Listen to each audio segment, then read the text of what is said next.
Good evening, everyone. Her Excellency the Governor, Mrs. Jane Owen, the Premier, Honorable Juliana O'Connor Connolly, Deputy Governor and Head of the Civil Service, Mr. Honorable Franz Manderson, Honorable Ministers of Cabinet, Attorney General Honorable Samuel Bulgin, Parliamentary Secretaries, Cabinet Secretary, Financial Secretary, Chief Officer of the Portfolio of the Civil Service, Mrs. Gloria McPhail-Nixon, Chief Officers, Department Heads, President of the Cayman Islands Civil Service Association, HR professionals, other senior managers, past recipients of the CIG Employee of the Year Award, 2023 Employee of the Year Award nominees, 2023 Chief Officer's Choice Award recipients, members of the media, members of the audience, and those joining us virtually on YouTube. Good evening and welcome to the Deputy Governor's Employee of the Year Award ceremony. Tonight we will crown the 2023 Employee of the Year. I'm actually very glad that you clapped at that point because I did have it right here that you were supposed to clap. So thank you very much. I'm guessing someone shared the script with you. My name is Matthew Hilton. Okay, it says here you were supposed to clap as well. Thank you. Thank you.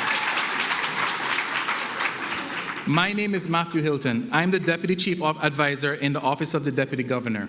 And tonight, it is your honor to be welcomed by me. Some of you may think that was a Freudian slip, but I said what I said. I remember it was approximately 10 years ago that I was one of the nominees for the Employee of the Year Award. Back then, it was held on the front lawn of the governor's house, and of course, the drinks, the sweating, and the mosquitoes were all complimentary, with not a smoke pot in sight. I am amazed at how far this event has come since that time. I remember being extremely nervous when I was a nominee. Not because I wanted to win, but actually it was quite the opposite. I was afraid to win because I have this little thing called fear of public speaking. And to be honest with you, as I'm standing before you today, I realize it's not public speaking that I'm afraid of. It's the audience. With an introduction like this, I'm sure you're probably wondering to yourself, what in the world is he doing up there then? I'm asking the same question.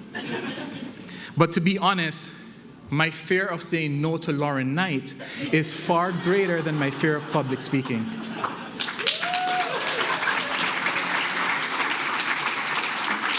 Lauren thinks that she's really clever. By asking me to do this, she didn't realize that I knew what she was up to. How many of us have that one friend that's a little less attractive, a little less interesting, a little less intelligent than we are? And whenever we are out with this friend, we just seem to shine that much more. I'm convinced that that was Lauren's criteria for selecting tonight's MC. You should have heard her. She sold it. She was really good at selling it too. She came to me and she said, Matthew, this year I just really want to rest. I've been doing this for years. I want to be a part of the audience. I want to enjoy the show, yada, yada, yada. But I knew better the whole time. Lauren is afraid that everyone will grow so accustomed to seeing her on the stage and that they will take her talent for granted. So tonight, I've been offered up as a sacrifice to make sure you do not forget how great Lauren is. Lauren, I'm happy to be your less attractive and less talented friend, but I am using the word friend very loosely. Before we go full force into celebrating our nominees, I would like to take a brief moment to acknowledge and appreciate their heads of departments and chief officers.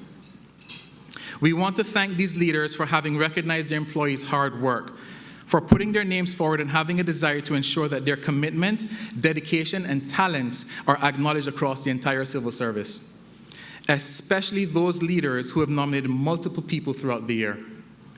I have been a civil servant for over 15 years. It's quite a long time. And I know some of you are sitting there thinking, that's a career masochist. And the rest of you are thinking, we'll probably have a talk about that in civil servants therapy next week. I'm kidding. We don't have time for therapy. Throughout my 15 happy years in the service, I have come to realize just how important a good manager is for a successful career. And I have been fortunate enough to have had great managers through my time. the type of leaders that took an active interest in my professional development and who encouraged me to take chances while creating opportunities for me to take those chances, the kind of leaders who nominate their staff for the DG Award scheme.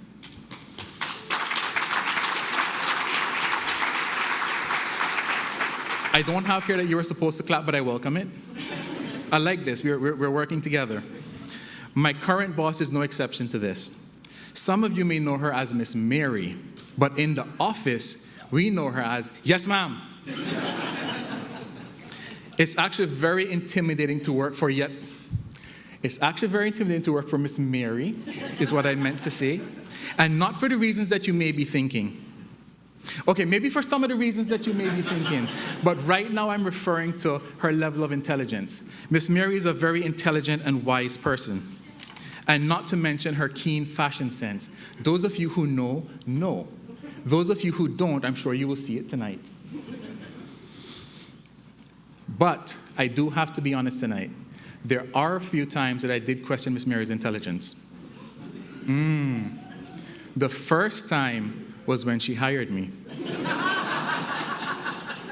The second time was when I was promoted. I thought she would have learned the first time around. That being said, I will be joining you at your tables to network tonight because I do believe I may be in need of employment tomorrow. I'm kidding. Miss Mary was well aware of this joke. She cleared it. She said I could do it because I needed permission to make fun of myself. Right, Mom? Oh dear, oh dear, oh dear. Let's start with the positive. You look good tonight. This is not in the script. You look good tonight, but you really seem to be struggling with the whole public speaking thing. Miss Mary intimidates me. What y'all think? He's struggling? Struggling? I love the crowd. I'm gonna give him the mic back in a minute. I'm gonna let him finish, but I think he could really benefit from some support tonight. Perhaps from a strong, accomplished, beautiful female in the civil service. I thought you were describing me until you said female. Well, they may think I'm describing myself. I do fit that criteria. But no, actually, I'm going to invite to the stage now your co-host tonight to help you. Co-host, to help you and to save you all from him. Welcome to the stage, Miss Charmaine Miller. Lauren is full of surprises.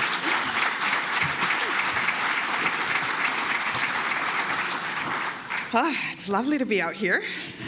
Good night, everyone. As Lauren mentioned, I'm Charmaine Miller, Clinical Supervisor of the Department of Counseling Services. And tonight I have a very important job, which is to save you from Matthew and his, let's just call it, unique sense of humor. Definitely. So I don't know what Lauren was on about just now. The crowd was obviously loving me. And I will have you and Lauren know that the only reason my wife married me was because of my sense of humor. So kind, so kind. That poor woman. I see you're not the only masochist. I told you not to say that. She's in the crowd. You're going to get me in trouble. So speaking of women, and yes, this is a very random segue, but Charmaine has neglected to mention that she was the brains behind establishing the CIG Women's Mentorship Program. Please join me in welcoming Charmaine to the party. Thank you, Matthew. Even if she can't appreciate a real good sense of humor. Definitely. It's a pleasure to be here this evening. Matthew called me about 2-3 weeks ago, asking me or inviting me to join him tonight on stage. For a second, I was just like, isn't that the biggest event of the civil service? I don't know. There's going to be a lot of senior leaders, really important people, you know, the guys that actually matter will be out here today. And I don't know if I fit the bill. So I went home, processed it with my husband, and he's like, what are you talking about? I remember, you know, every day I tell you that you are the Minister of Internal and External Home Affairs at home.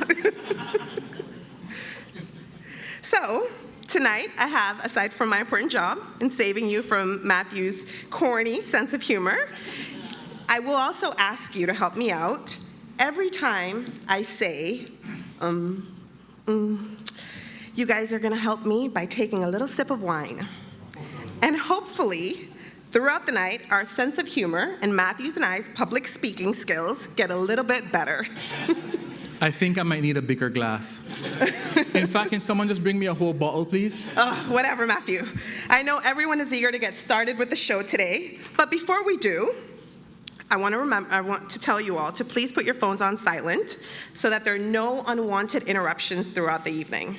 Matthew, I've learned over the past 2 weeks, can get easily distracted. Right, Matthew? Sorry, what? So as I was saying, I want you all to join me in, drink that sip of wine, please. Lauren Knight. I can see it's impossible for her to stay away from the stage, but that's okay because the limelight suits her, okay? So Lauren, please come forward to lead us in singing the national anthem and song.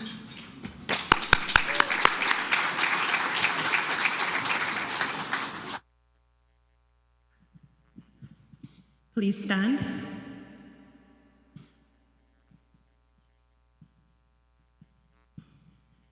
God save our gracious King, long live our noble King.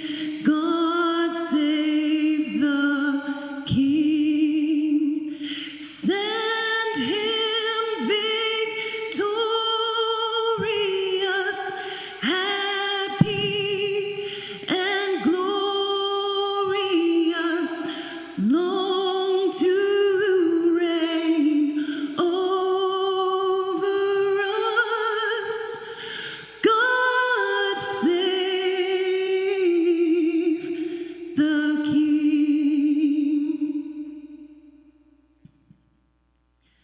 O land of soft, fresh breezes, O verdant trees so fair, with the Creator's glory reflected everywhere. O sea of palest emerald, merging to darkest blue, whene'er my thoughts fly Godward, I always think of you, dear verdant island set in blue Caribbean sea. I'm coming very soon. Oh, beauteous isle, to thee, although I've wandered far, my heart enshrines thee yet. Homeland, fair Cayman Isle,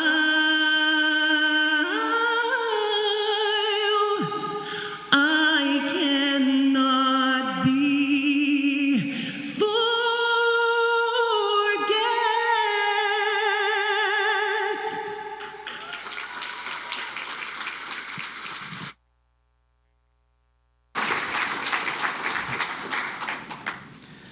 Thank you for that, Lauren.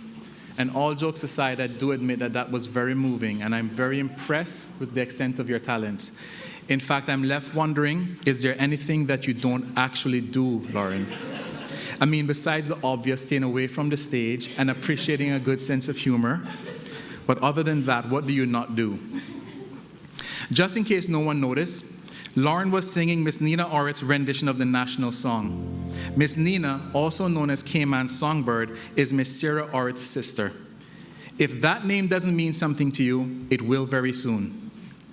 I would now like to invite Miss Izita May Bodden to please come to the front. She is the second vice president of the Cayman Islands Civil Service Association, and she will be leading us in a word of prayer to invite God's presence for tonight's activities.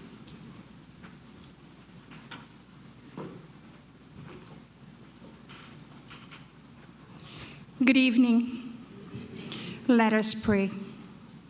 Dear God, our Heavenly Father, Lord, we come to you tonight giving you thanks for all your blessings that you have bestowed upon us.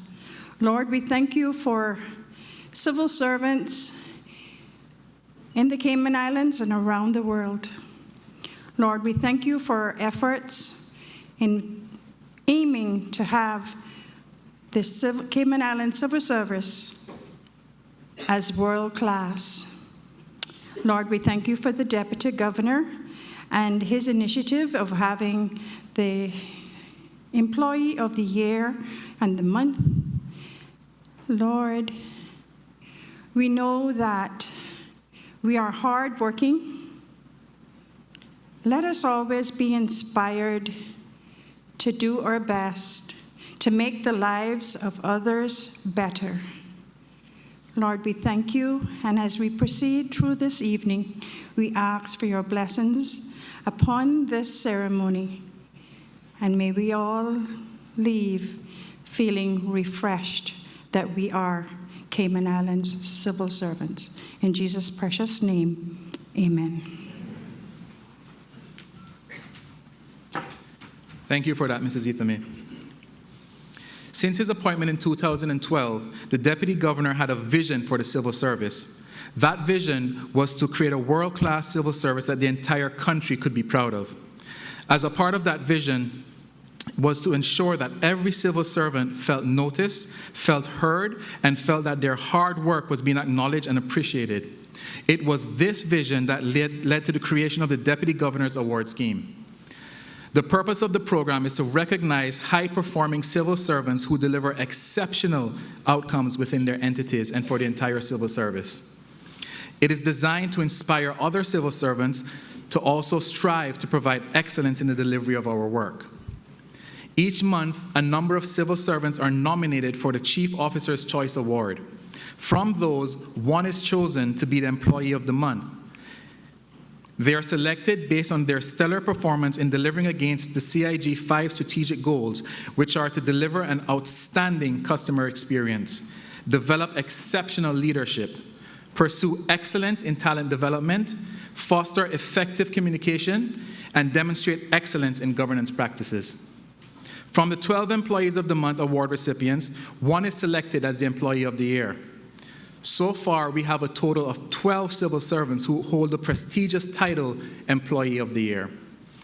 And tonight, we invite yet another person into their ranks. So at this time, I invite the Honorable Deputy Governor, Mr. Franz Manderson, to come forward and give his remarks for this year's Employee of the Year nominees and Chief Officer Choice Award winners. Please welcome the DG to the stage.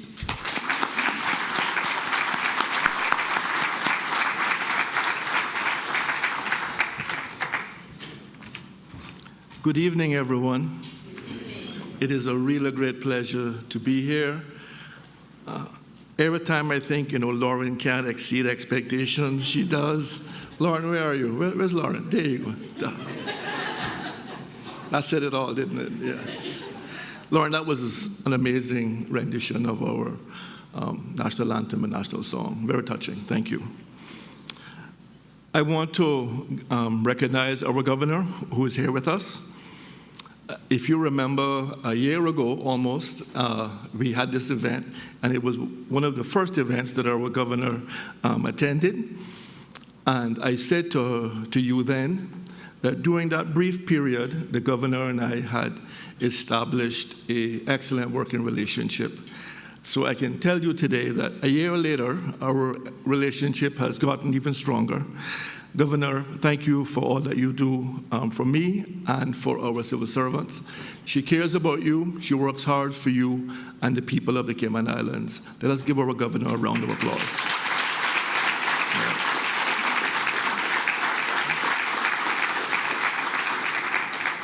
I want to also recognize Ms. Sabrina Turner, our Minister for Home Affairs and also for Health and Wellness. Ms. Turner has been a great supporter of this event from day one. Maybe it's because she's a former civil servant. If you don't know, Ms. Turner, Minister Turner and I worked together at the Immigration Department many, many years ago.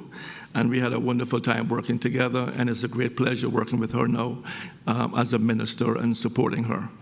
We also have the Parliamentary Secretary, Ms. Borden, who's here with us. Thank you very much for joining us. So I have to say that this is one of my favorite events to attend as Deputy Governor and Head of the Civil Service.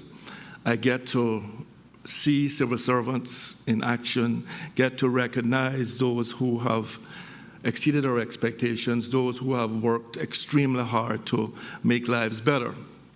What I don't look forward to is Ms. Christine Wright giving me the folder and saying, DG, you now have to make a decision, because it has been one of the most difficult decisions that I have to make every year, is to choose one person to be the Employee of the Year.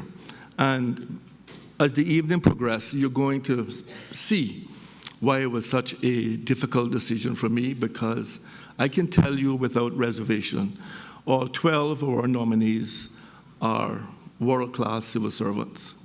Let's give them a round of applause.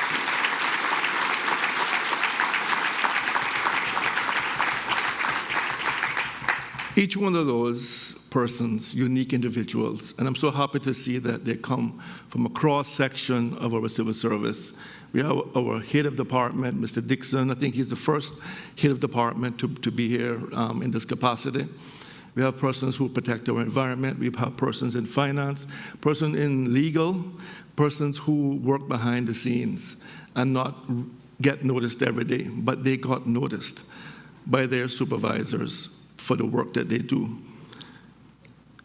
They live our values of passion, integrity, and professionalism.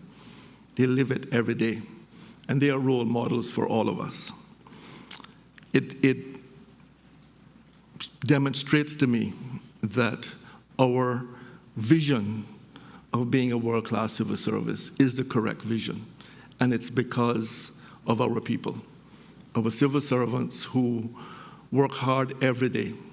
And I have seen it, and I'm going to give away my age and everything else now, from the time I was 16 years old, working as a clerical assistant, making $5,000 a year, which was big money.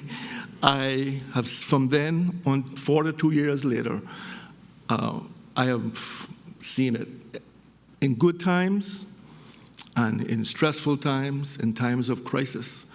I have seen civil servants perform and do jobs that no one else in our beloved Cayman Islands do. Yes.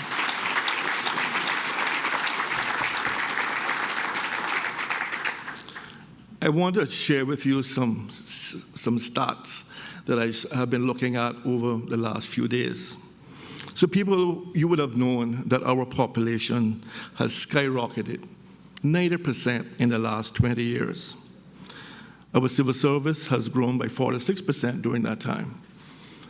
So we are doing a lot more with not, I would say, more with less. People say the civil service never answers the phone. So I had a look, and I saw that CBC receives 37,000 calls a year. Their call answer rate is between 97 and 100%. Yay.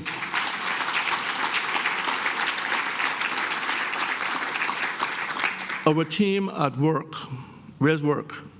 Yay. Ooh. Receives 87,000 calls a year. Think of that, folks. 87,000.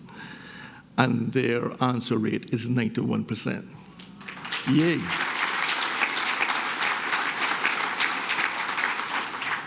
I was at NAU just yesterday. Ms. Tamara, where are you in your team? Woo, yes. I was given an award to one of her outstanding employees who has worked along with her customer care team and their Zen desk and has successfully resolved 1,175 inquiries. But, yes, you should clap for that. The NAU team, who has probably one of the most challenging jobs in our civil service, when people go to NAU, they are in desperate need of help. Their happy or not results tell us that 96% of people who went to NAU and who interacted with them were happy with their service. Well done.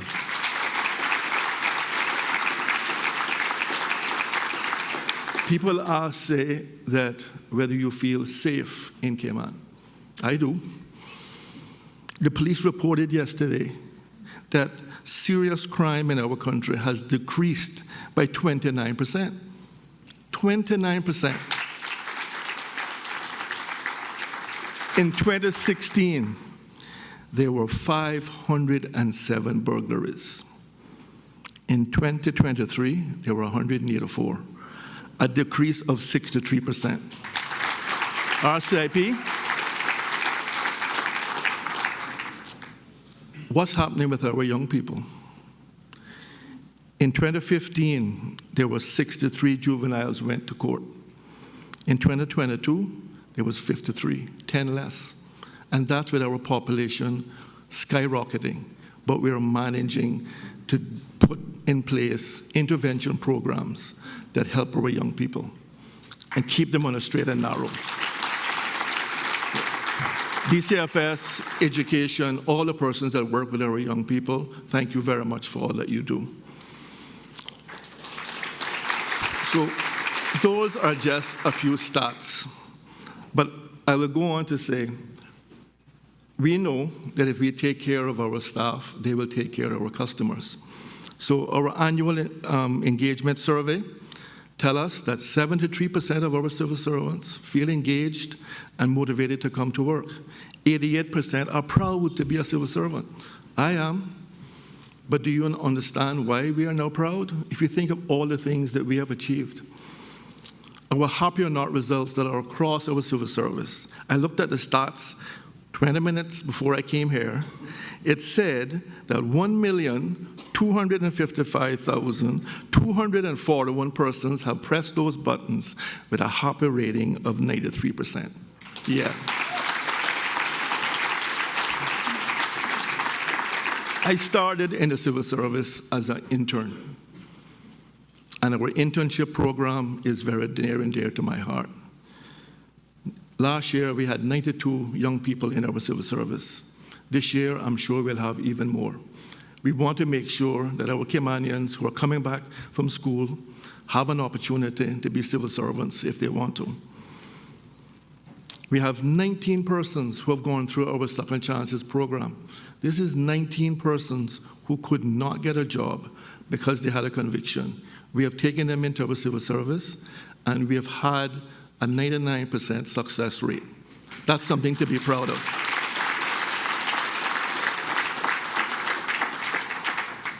But I'm going to leave you with two numbers, and it's 0.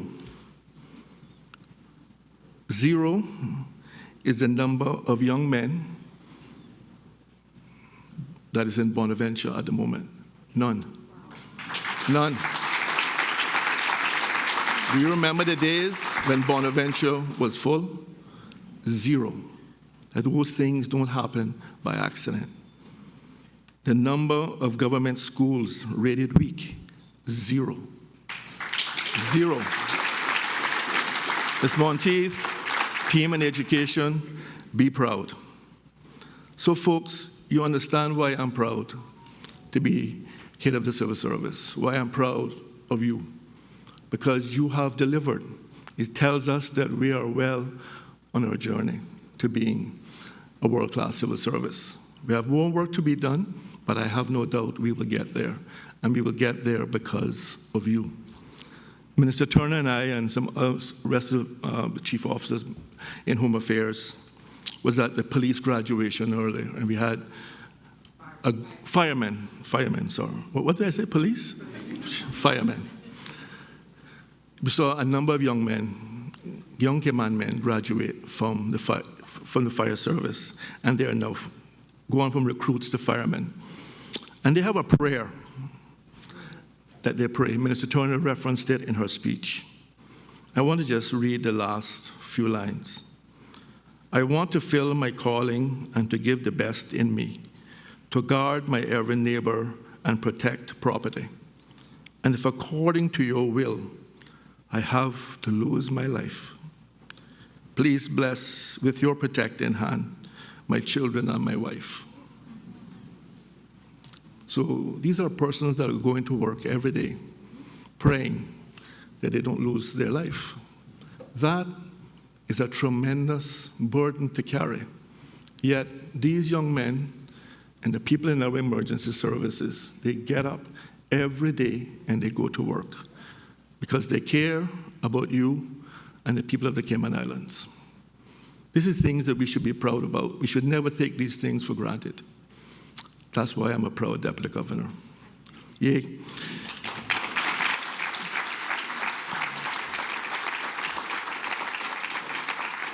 So I'm going to close by saying some really big thank yous to my senior team who support me every day. They make my life better. To Portfolio of the Civil Service, led by Ms. Gloria McField-Nixon and the team who put on this amazing event. Everyone who has been involved. This is our Oscars. And I'm very proud to be here. They make us proud every year. Ms. Christine, so I don't want to call names because I'm going to leave people out. But thank you all very much for everything you do to put on this wonderful event. And let the show continue. Thank you.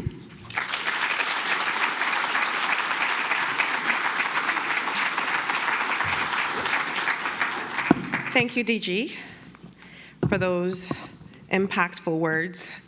I'm a girl of numbers, and I always love hearing statistics because it really does truly speak to our impact. Thank you to everyone within our civil service that continues to make a difference. We will begin by acknowledging our special ministries, and I'd like to take this moment to acknowledge the ministries who participated in the DG's award scheme. Following a very highly competitive pool of nominees coming from a total of 12 different ministries, of which 3 of these emerged as having nominated the most candidates. I feel like I have everyone's attention right now. But only 2 nominated every single month, okay? The third runner-up was the Ministry of Investment, Innovation, and Social Development. That's right. With a total of 9 nominations for the year, winning them this honorable mention. And tonight, Matthew and I are going to recognize the 2 highest nominating ministries. The Ministry of Border Control and Labor embodies the word consistency. I heard someone say always.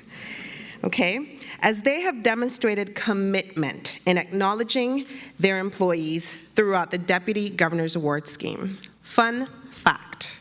Ever since this award scheme initiated 11 years ago, they have submitted nominations every single month. That is quite an example to follow. Well done. I would like to now invite designated representatives from Border Control and Labor to join us on stage for this special award recognition, as well as our DG, who will be presenting this award as we ask him to now join us. Let's go ahead and welcome our representatives.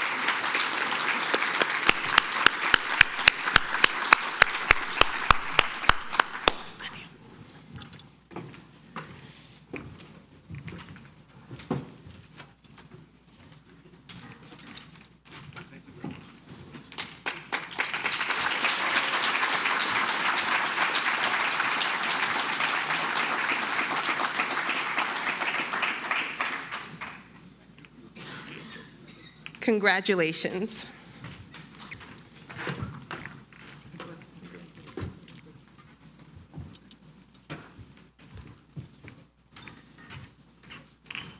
Now, because we're sharing the podium, you have to watch me walk across each time. He helped me there. But at least it's a nice view. Earlier, I spoke about the importance of supportive leadership that is willing to acknowledge staff and celebrate their accomplishments. I would like to reiterate that point and encourage all CIG entities and leaders to take full advantage of the opportunity to celebrate our employees and their amazing contribution to building our community and people. The Ministry of Border Control and Labor is a shining example of that. However, this year they had quite a bit of competition. The portfolio of the civil service competed neck to neck with submitting monthly nominations. Please put your hands together as we invite representatives from POX to come forward and receive your award for being a caring and committed leader.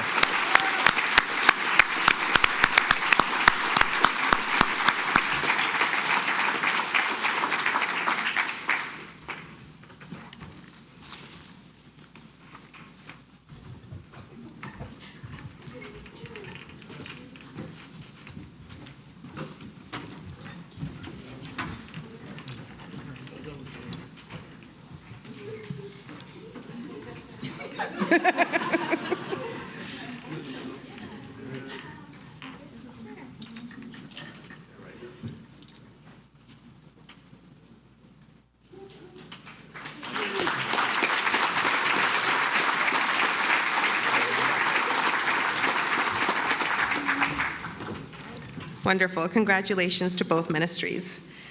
Before we begin showcasing the 2023 nominees, we're going to take a moment to watch a special video presentation from our very special outgoing 2022 Employee of the Year, Ms. Sarah Orett.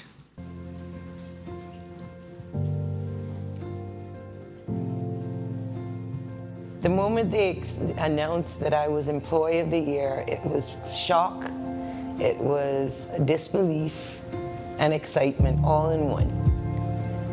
Due to the fact that I was up against a good crowd of people, and they all deserved Employee of the Year.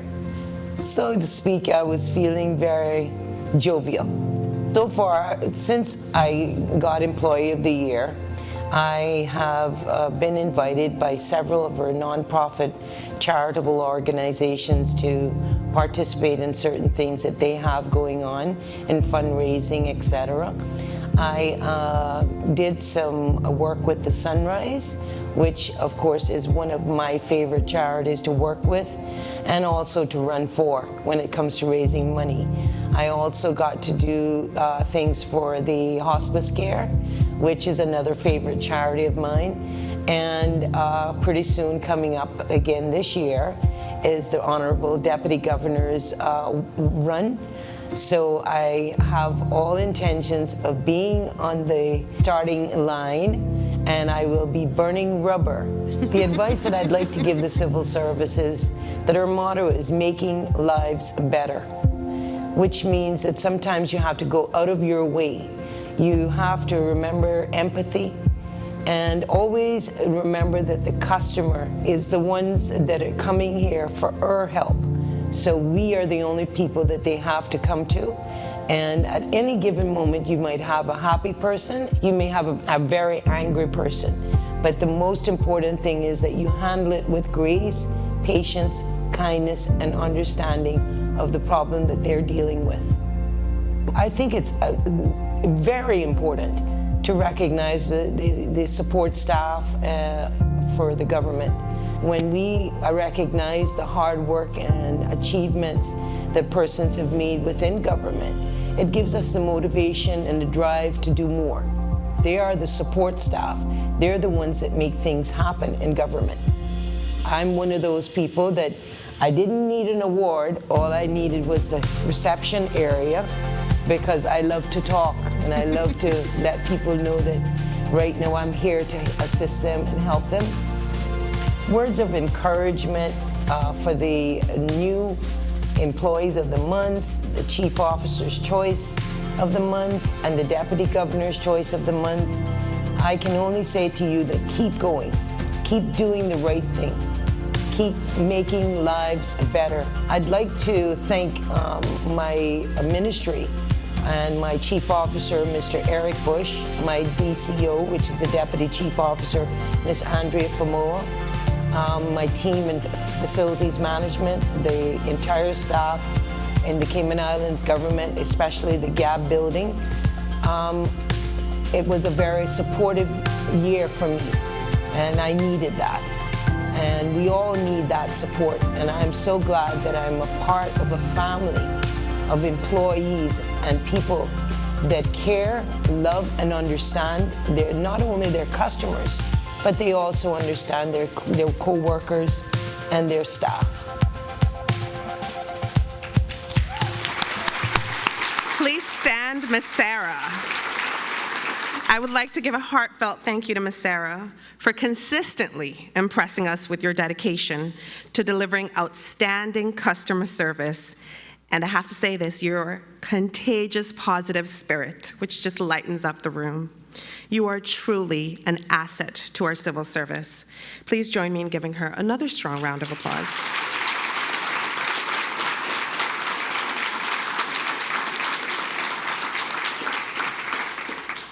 I would also like to acknowledge our CIG Hall of Famers, okay, for the Employee of the Year.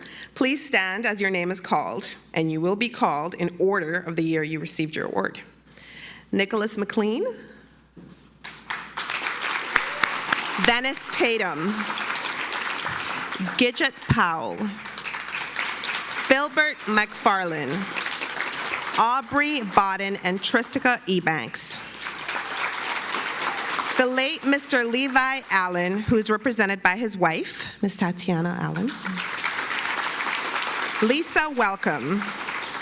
The 2 team award recipients from the Department of Education Services and Sir John A. Cumber Primary School. And finally, Ms. Loretta Mack, in addition to Ms. Sarah. Please join me in giving them a great round of applause. Thank you so much for your contributions. All righty, we are going to now get started with the much anticipated part of this evening, recognizing the outstanding individuals nominated for the 2023 Employee of the Year Award. Are you ready to meet them? Yeah? Okay, let's get to know them better. We're going to focus our attention on the January Employee of the Month, Ms. Becky Seymour, from the Ministry of Investment, Innovation, and Social Development and the Department of Children and Family Services. Ms. Seymour won under the category of Outstanding Customer Service Experience. Let's get to know Ms. Seymour through a video presentation.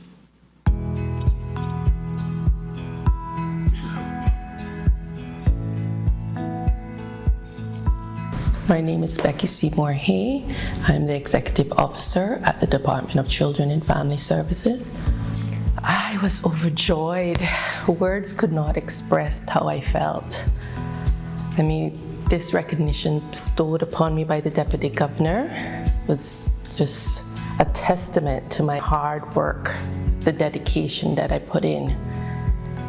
It was a moment that I still can't grasp in my head to put into words, but I am genuinely grateful for this acknowledgement.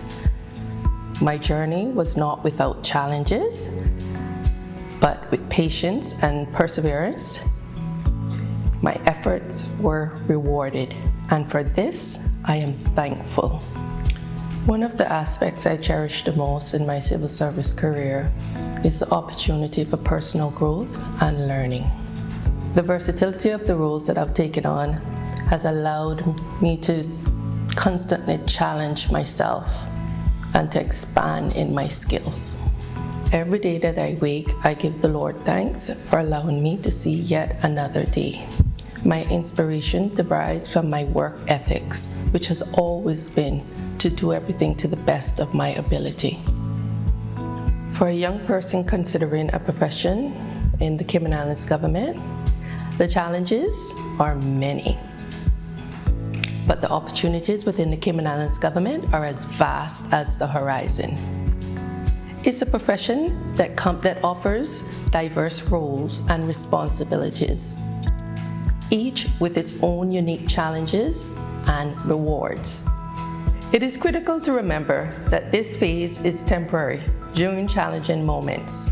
Your inner strength is far greater than you realize. These challenges are not roadblocks, but stepping stones to resilience and growth. Each opportunity that comes our way is a chance to demonstrate the skills we've honed through perseverance and patience.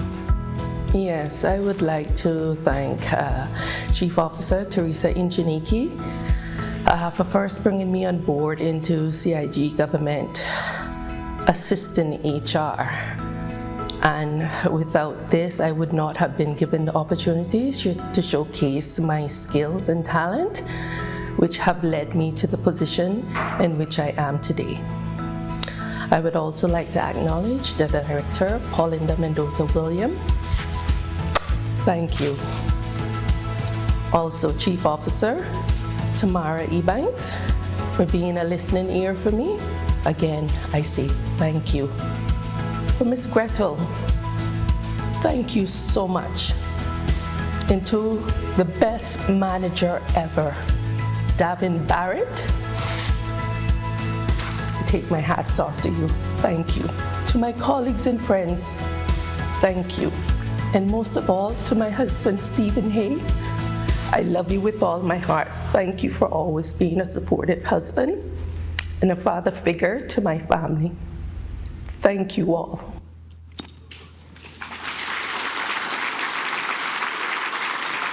Congratulations, Ms. Becky. Your words were truly inspirational and encouraging. I always talk about challenges being opportunities for everyone, and across the civil service, we know that it's a land of opportunities. To kick off this year's nominations, we have 5 Chief Officers' Choice recipients. I invite each of you to please stand as your name is called. We're going to be doing a lot of standing today, okay? Shakira Davis. I know you're here. Congratulations. Melanie Ebanks Jackson. Claudette Mackenzie Bowen. Eric Nicholson. And Araya Russell. Congratulations. Next up, we're recognizing our February Employee of the Month nominee, Mr. George Hurlston from the Ministry of Health and Wellness. That's my ministry. Mr. Hurlston is representing Cayman Brac tonight, and he earned the special recognition under the category of delivering outstanding customer service experience. Let's hear more about Mr. Hurlston and how he earned the special recognition.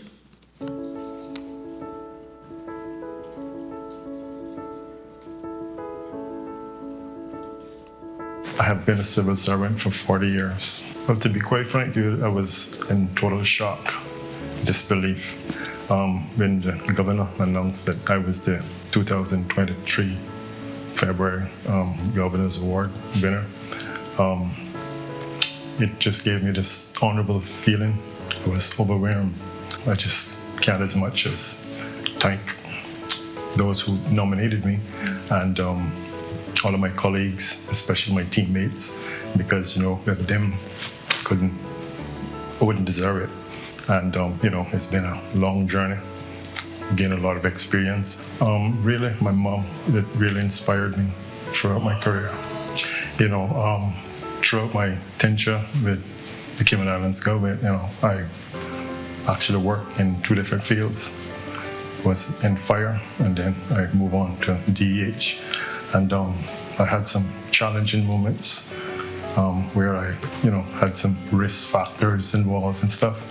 And it gave me, a lot of experience. My advice is to encourage them to gain a good education. Because nowadays, education, to me personally, is the passport to the future. And who's to know, down the road, they could probably be the next chief or director for one of the government departments. What I would say to them to inspire them mainly would be 4 words. I'm here for you. That way, it would give them the opportunity to know that I'm available and they got my backings. And, if so be the case, just give me a call and I'll be there for them to help them in any way they can possible. Congratulations. Mr. Hurlston, the BRAC and all of us are very proud of you tonight.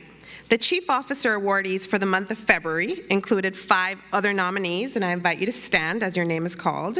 Jane Ebanks, Lizanette Jackson, Louisa McLaughlin, Felicia Padfoot, and Eric Watler. Congratulations. I think it was most appropriate that during the month of March, which is also Women's Month, we celebrated a special female leader who earned the Employee of the Month award under the category of Developing Exceptional Leadership. Congratulations, Ms. Tanisha James from the Ministry of Planning, Agriculture, Housing, and Infrastructure for this accomplishment. Let's hear more from Ms. James.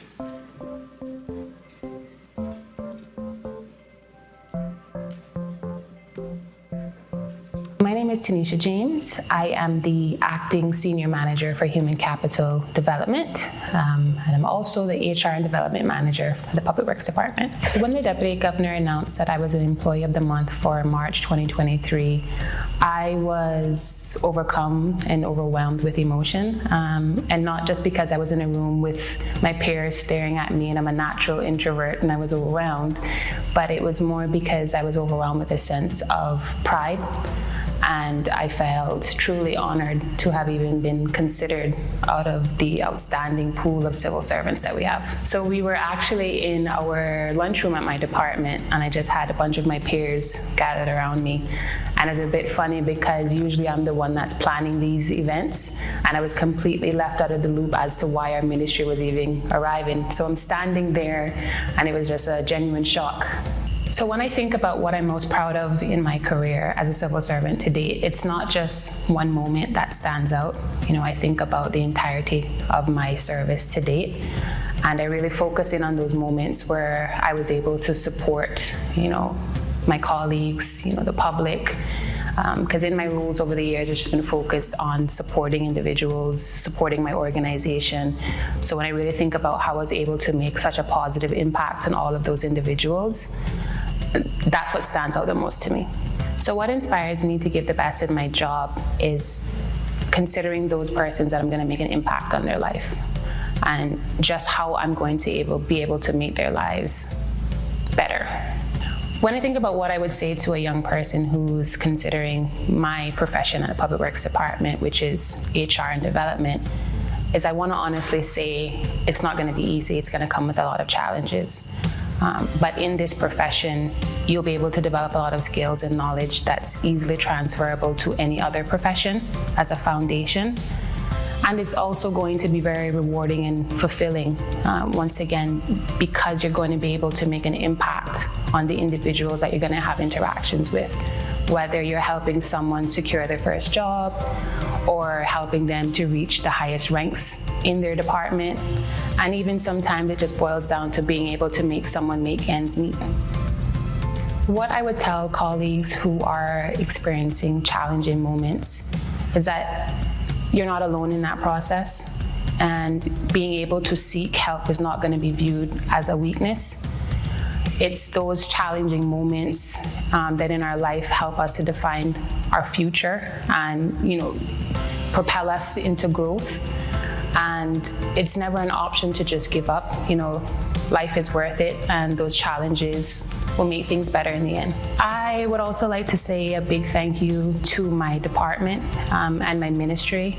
I've been a civil servant for over 16 years, and I can truly say this entire journey I felt nothing but support. And just receiving this award last year just fulfilled that for me, and some reassurance that I have been doing well along the way, and I truly appreciated that honor.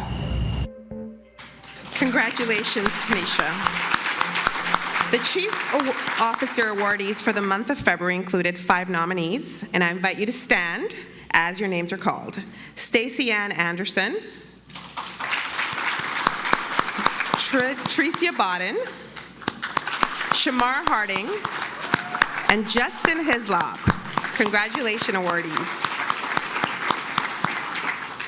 So, Charmaine, this is your first Employee of the Year award ceremony, correct? Absolutely, and I'm hosting it. Do you know what a moment of magic is? To be honest, no. What exactly is that? Okay, so a moment in magic. Every year, we celebrate moments across the civil service where individuals or team go above and beyond their call of duty. Moments where we accomplish the impossible in service to the public. Moments where the civil service truly shines. And we have come to call these moments of magic. Okay, so I have to admit that's not what I was thinking exactly. I thought it was going to be another one of your jokes. But I do really like the sound of that, Matthew. You have to give me some credit, Charmaine. I know I'm a comedic wizard, but I would never joke about civil service moments of magic. Did you see what I did there? Did you get that? Unfortunately, I did. And I apologize to the audience. I promised I would protect you from his jokes. So tell me, are we doing moments of magic tonight? I'm glad you asked, because in fact, we have 3 moments of magic to celebrate tonight. Let's hear. The first is in recognition of the e-government unit's development team. The e-government unit under the Ministry of Investment, Innovation, and Social Development has gone above and beyond in creating a portal that provides an outstanding customer service experience. Through their diligent work, they have reimagined the process of applying for financial assistance, transforming it into a user-friendly, efficient, and accessible platform. Through every phase of the eGov development team, prioritized the needs of the end user, resulting in a functional, intuitive, and easy-to-navigate portal. This project is a part of a new approach for a larger digital development program where customer-facing aspects are primarily led and implemented by the eGov team. Similarly, all integrated back-office systems are being led and implemented by the Computer Services Department to create a comprehensive solution for both customers and department staff.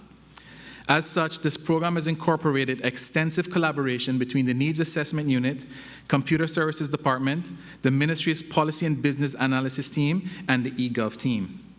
Today, we are celebrating a team that has been exemplary in their commitment to developing solutions that materialize into an outstanding client service experience. Their work upholds the policy goals of our leaders, translating them into services that will directly benefit the most vulnerable of our community. In fact, there was a quote which accurately captures the attitude and commitment of the development team. The pursuit of excellence is embedded in their DNA. They strive not just to meet expectations, but to exceed them. They relentlessly push boundaries to deliver a portal that truly makes a difference. I'm going to invite you to put your hands together as we recognize the 4 team members: Jerome Bailey, Dennis Figueroa, Devayo Graham, and David Smith.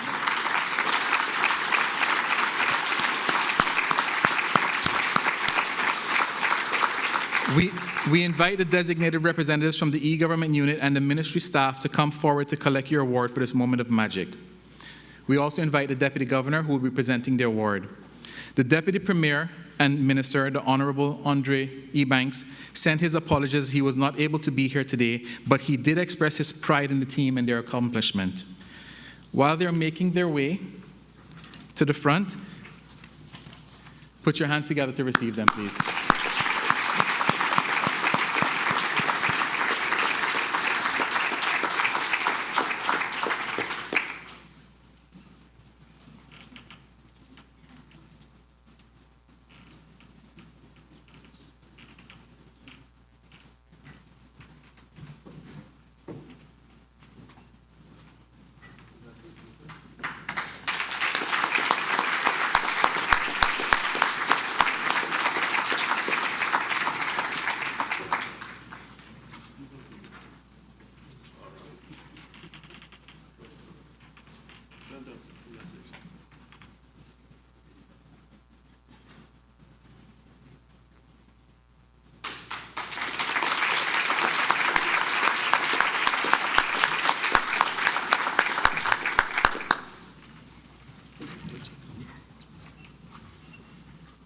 Well done, e-government. Well deserved.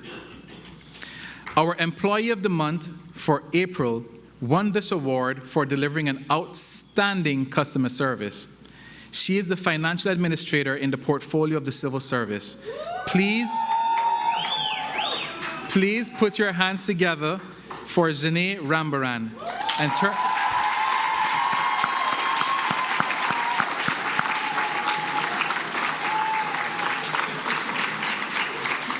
we invite you to turn your attention to the screen as we hear directly from Janae herself.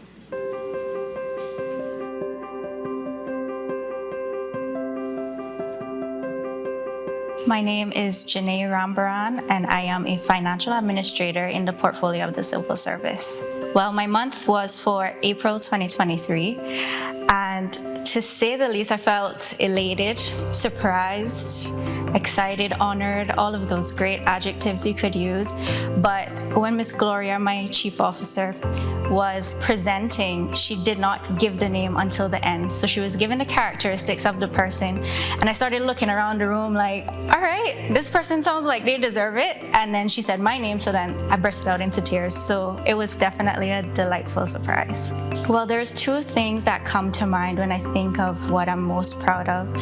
The first being I play a supportive role for the CIG gym membership deduction program, and I take my personal health and wellness very seriously.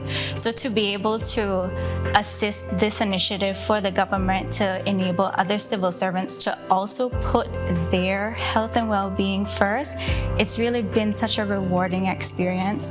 But the second and most important thing I would say is working in government, I've been able to find my passion, which is to serve others. Like I mentioned before, I play a supportive role in finance, so oftentimes I'm behind the scenes helping other teams and other projects push forward, and there's nothing like the rewarding experience of seeing something come to fruition. What inspires me to give my best in my job is knowing that each interaction I have with someone is an opportunity to leave a positive impact with them. Oftentimes, finance, it seems a little bit mundane, like you process payments, you process POs. But during COVID, when we were paying vendors locally, it really showed me how much of an impact at a local base that I have with finance in terms of sustaining people's livelihood, paying for people's groceries and things of that nature. So definitely I would say that is something that makes me very proud. So I would say to a young person considering a role in the service, your attitude determines your aptitude. My friend once told me that, and it stuck with me. I would also say show up each day, ready to work and with an open mind. I joined the service as an intern in finance, but I was actually going off to study chemistry. Working in the role and seeing how government works, it really made me change my mind. And then 4 years after my degree, I came back to Cayman, got a job in government.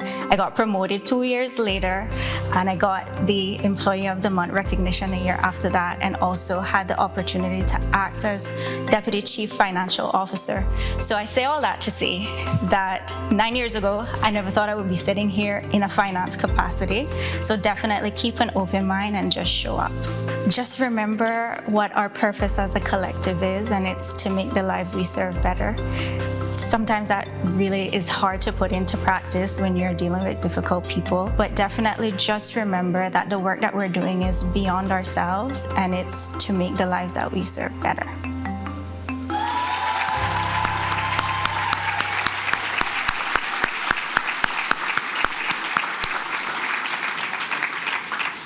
Attitude determines aptitude.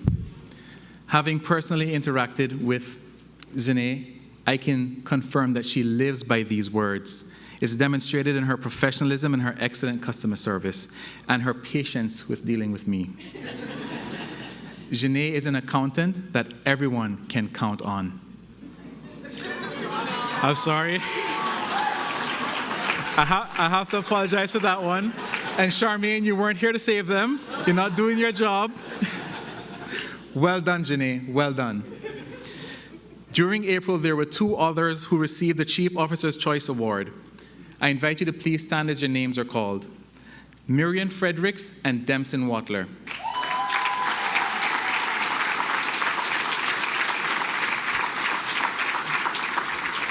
A fun note, I actually had the pleasure of working with Dempson when he first joined the Needs Assessment Unit many, many years ago. Glad to see how far you've come, Dempson. Congratulations to both you and Marian. Now, speaking of award recipients that I've had the pleasure of working with, I'm very happy to announce that the Employee of the Month for May is Miss Priska Smith.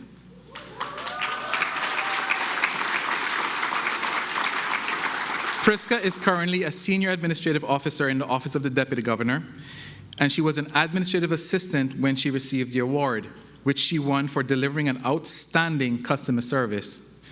Anyone who knows Priska knows that that is so Priska. Unfortunately, Priska is not able to be with us today. She had other engagements that she was not able to change, but she was devastated. She did ask me to get everyone to please look at the camera and wave because she's joining us from YouTube. And if I know Priska, she's sitting in front of her computer, smiling and waving back at you, despite the fact that it is a one-way transmission, but hey, that is also so Priska. And though we cannot see her waving at us, I do invite you to turn to the screen as we hear from her directly.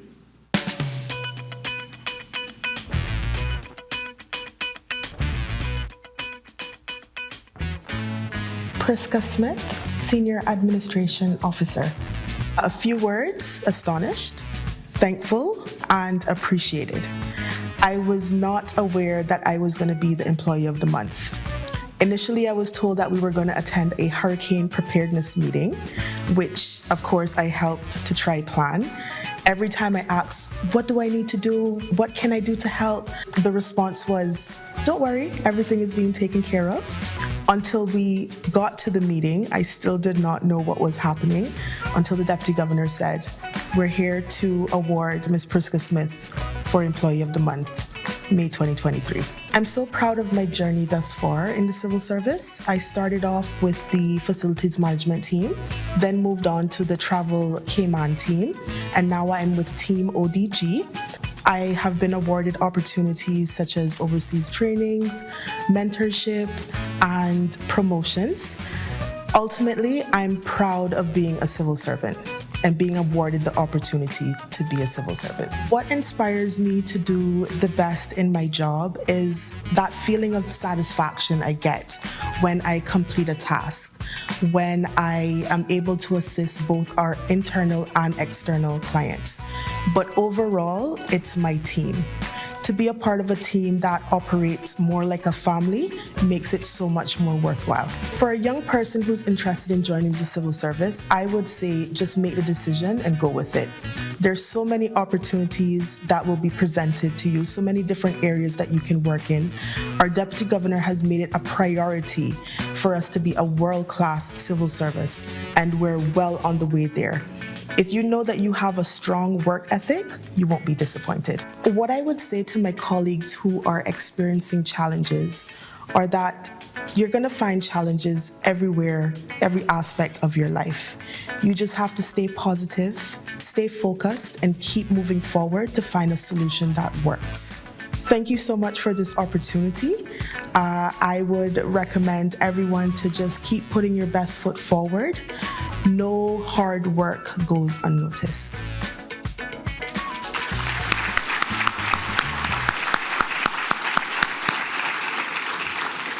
Yes, we may have lied to Priska about there being a hurricane preparedness meeting, but in our defense, there did end up being a whirlwind of emotions in the room that day.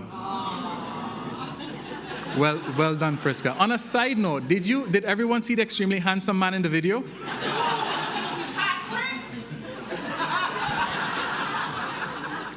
Who, Patrick? Suddenly, everybody's a comedian tonight.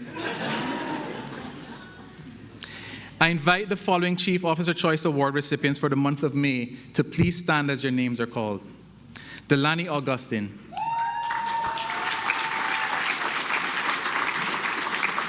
Delaney is another one that I worked with many years ago. Not that many, because she's a very young lady.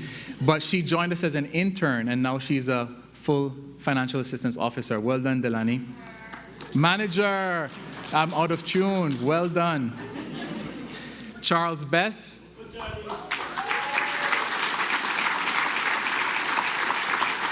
Melissa Rivas, and Chad Scott. Well done to all of you. Now join me in giving it up for Miss Anita Veach Lee. Miss Anita is our June Employee of the Month recipient. She is an administrator with the Department of Workforce Opportunity and Residence Cayman. She won her award for demonstrating excellence in governance practice. Now please turn our attention to the screen to hear directly from Miss Anita.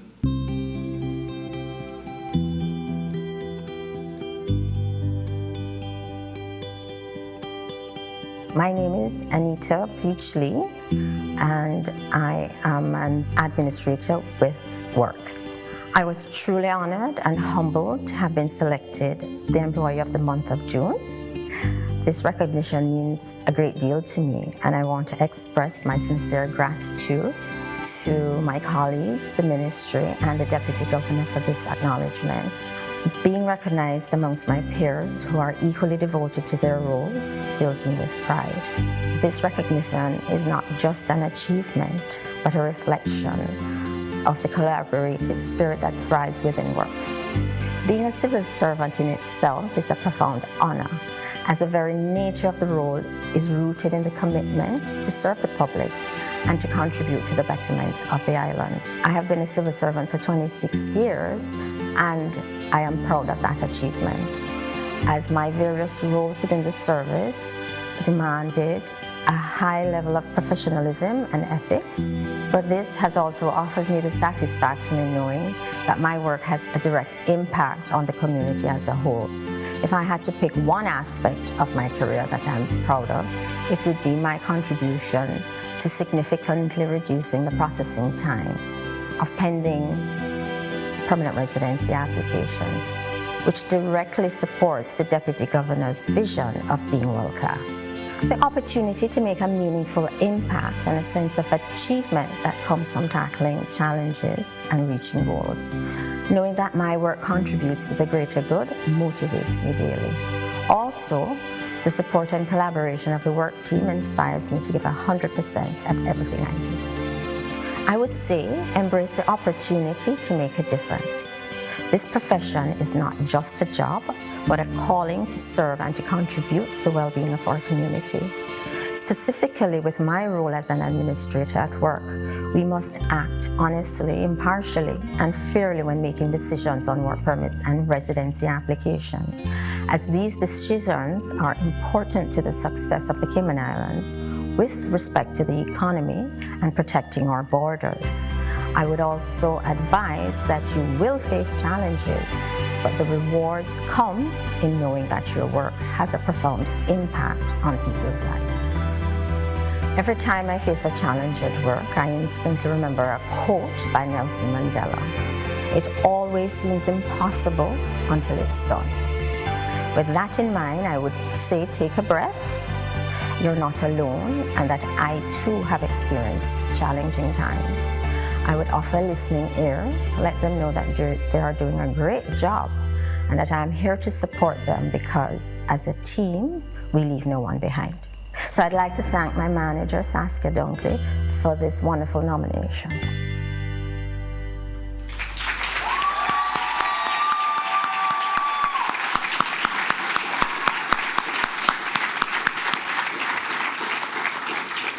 Well done and well said, Anita.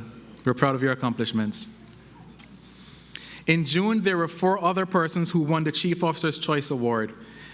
And by now, I'm sure you can guess that there's probably someone in there that I worked with before. And yes, there is. So I'm going to invite them to stand as their names are called. Miss Marie Pride.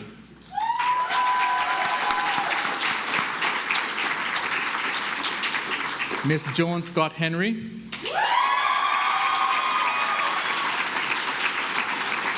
Jeffrey Seymour Fernandez. And Miss Lacey Ann Stewart.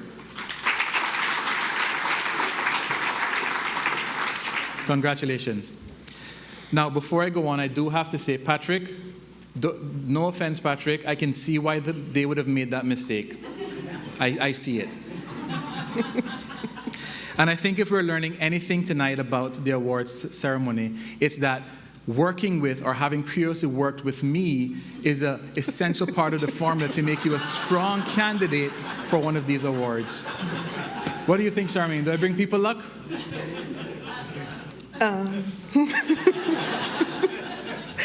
You definitely have an effect on people. I don't know if I want to call it luck, but you have an effect. I'll take it.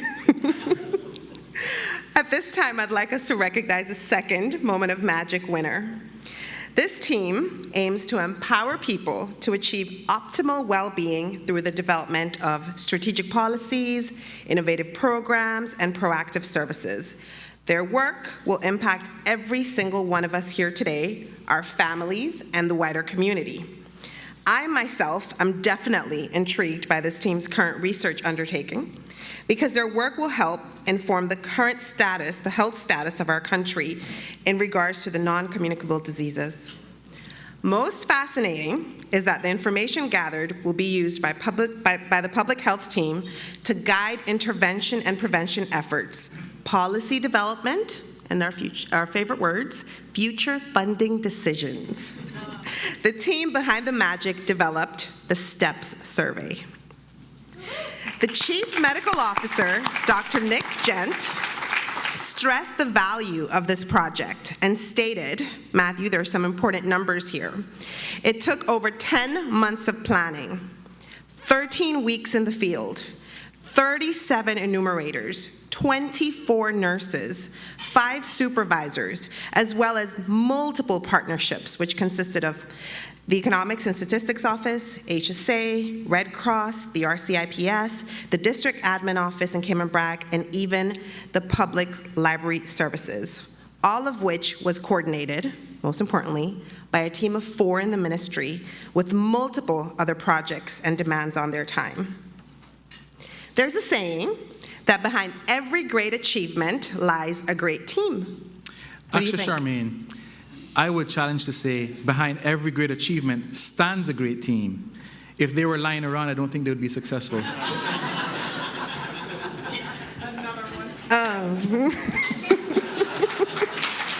Just drink. Well, you and I are going to be doing lots of standing tonight, so that's guaranteed success. Yes. All right? And of course, the 2023 STEP survey is no exception.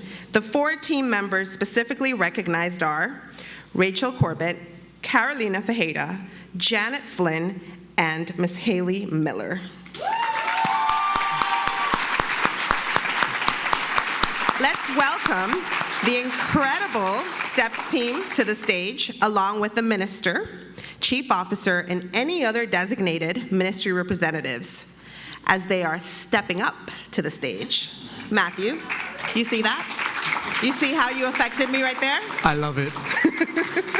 As I was saying, I want to also invite the DG to make the second Moment of Magic Award presentation.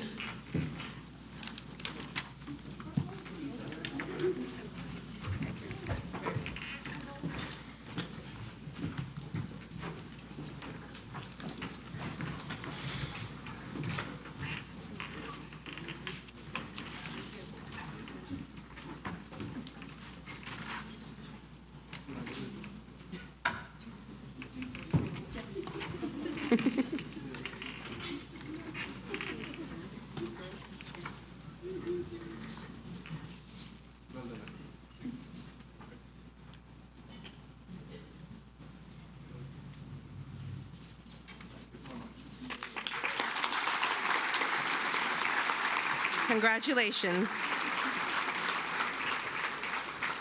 Well done to the Ministry of Health and Wellness, which is also my ministry.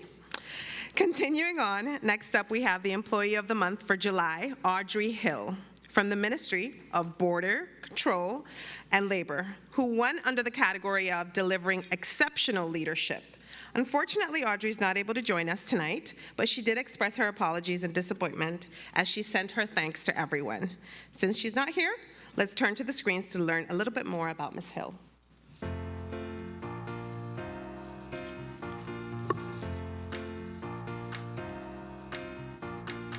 Audrey Anise Hill. I am the Assistant HR Manager at Workforce Opportunities and Residency, Cayman. I've been working at the Civil Service for 11 plus years. When the Deputy Governor announced that I was the recipient of the DG Employee of the Month Award, I was extremely surprised. Normally in HR, we are the ones that are advocating. I did not expect it. Whenever it's announced that one of our staff is the recipient, it's a surprise. So we have staff gather, the DG and his entourage come over, and then they make the announcement there. I was actually standing right next to him because I was just there, normally representing HR.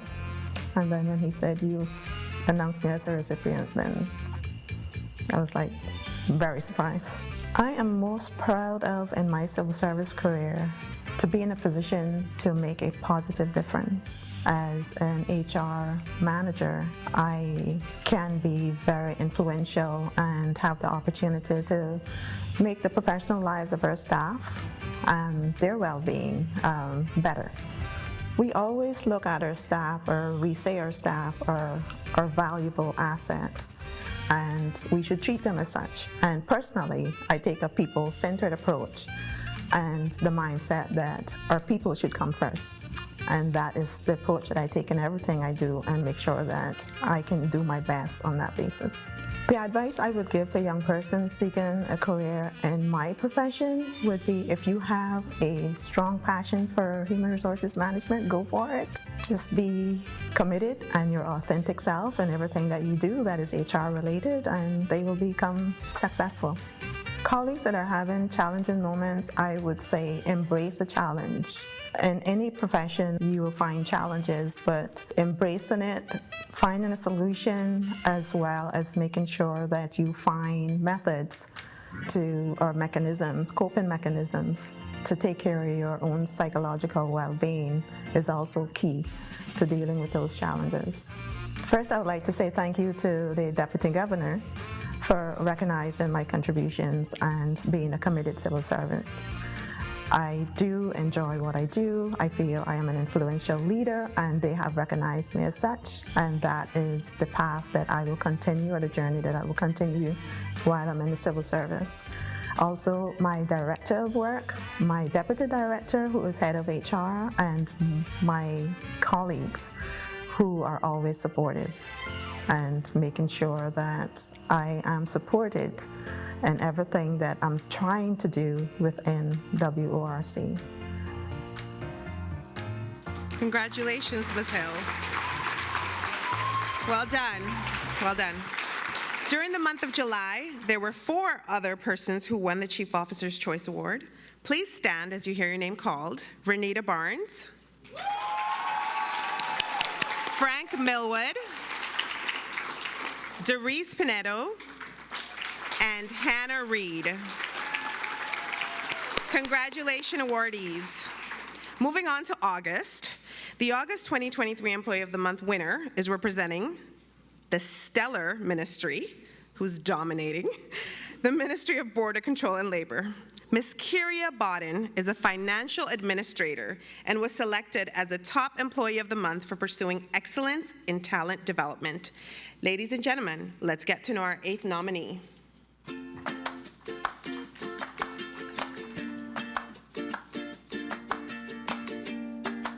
My name is Kyria Bodden. I'm the financial administrator for the Ministry of Border Control and Labor, but I also do asset management.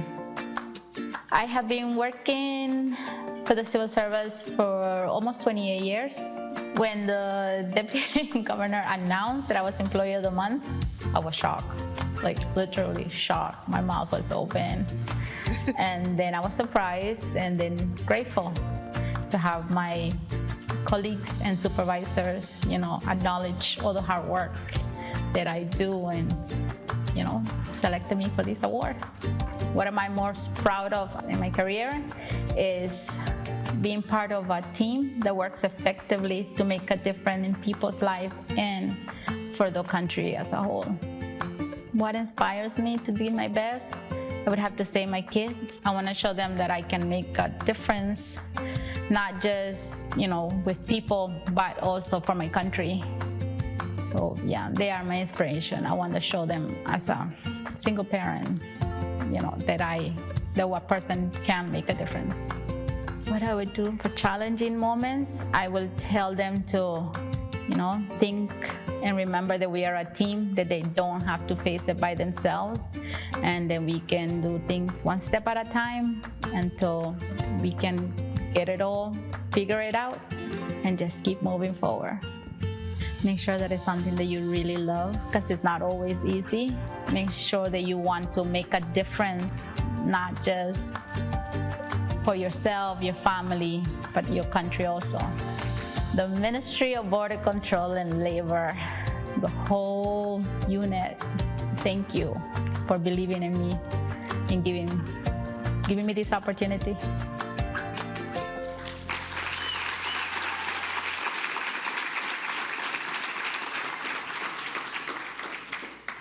Thank you for being an inspiration also.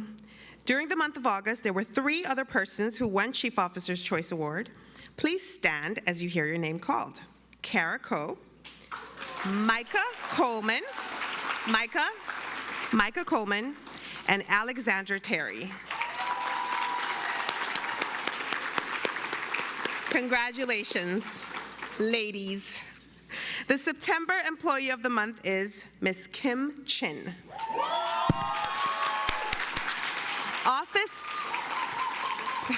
Office of the Director of Public Prosecution, who won under the category of delivering outstanding customer service. Now, I was crunching some numbers as I was analyzing all the nominees and what they won for, and recognized that 40% of those nominees were recognized for customer service.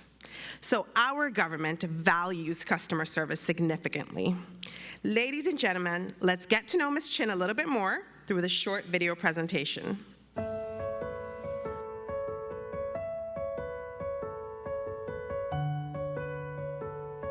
My name is Kim Chin, and I'm a legal executive officer with the Office of the Director of Public Prosecution. Deputy Governor is coming to our office. What is he coming for?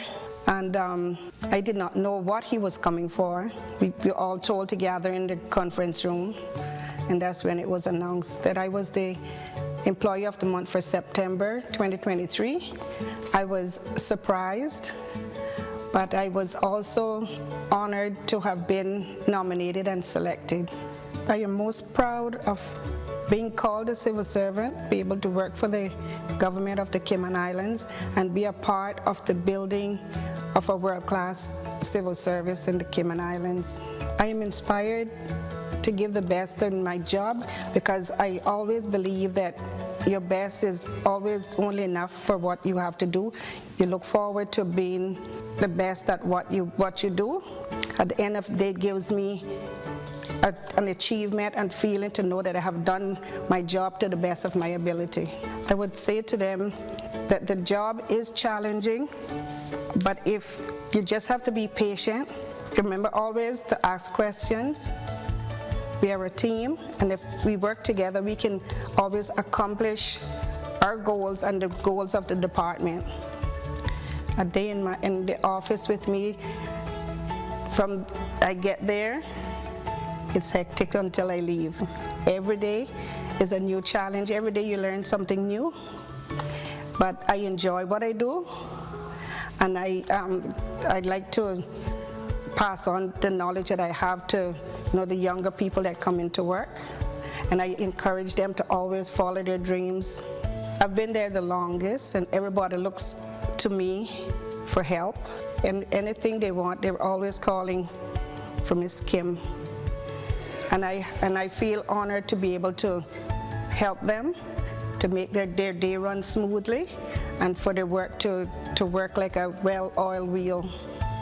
And I want to thank each and every one of my colleagues.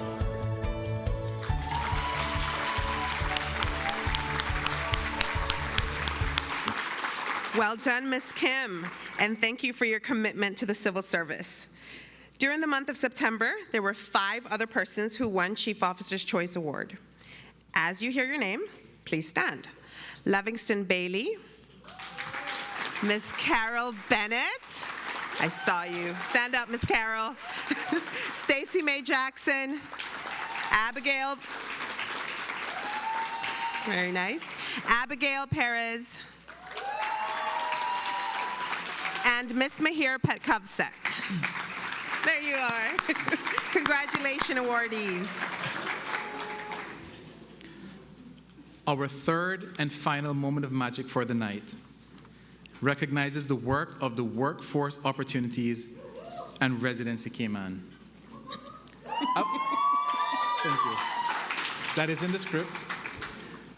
I've always thought that that was a long title for a department, but I know they're a work in progress. It's classy. That's classy. I saved you. The night is not over. Work is dedicated to continually improving. We'll move on.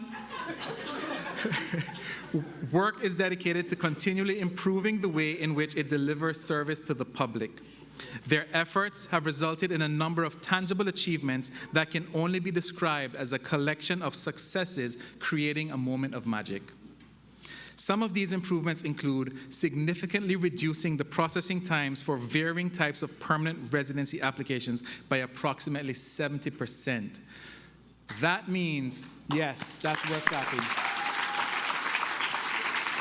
That means they went from taking 3 years to process applications to 11 months. That's a huge accomplishment.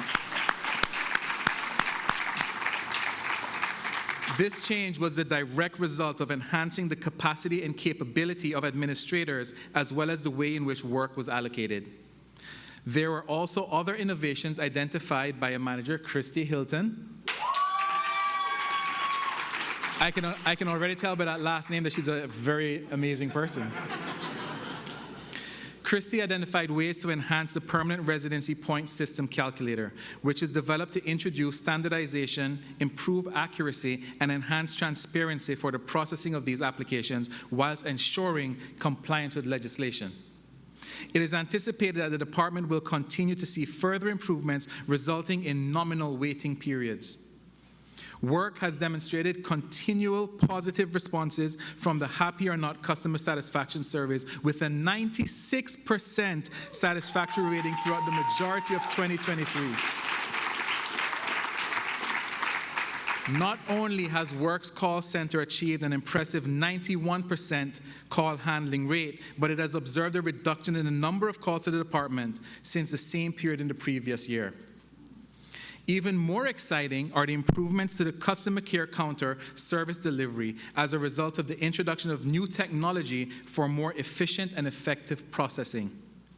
This means that customers are now being served within an average of 15 to 20 minutes. This, no doubt, has a direct impact on those high Happy or Not ratings. Despite all these achievements, Work is still seeking to make additional improvements to the customer experience through renovating the physical space that will allow them to better serve the public in an intentional way. Now, that is commitment, to be at the top and still strive to go above it.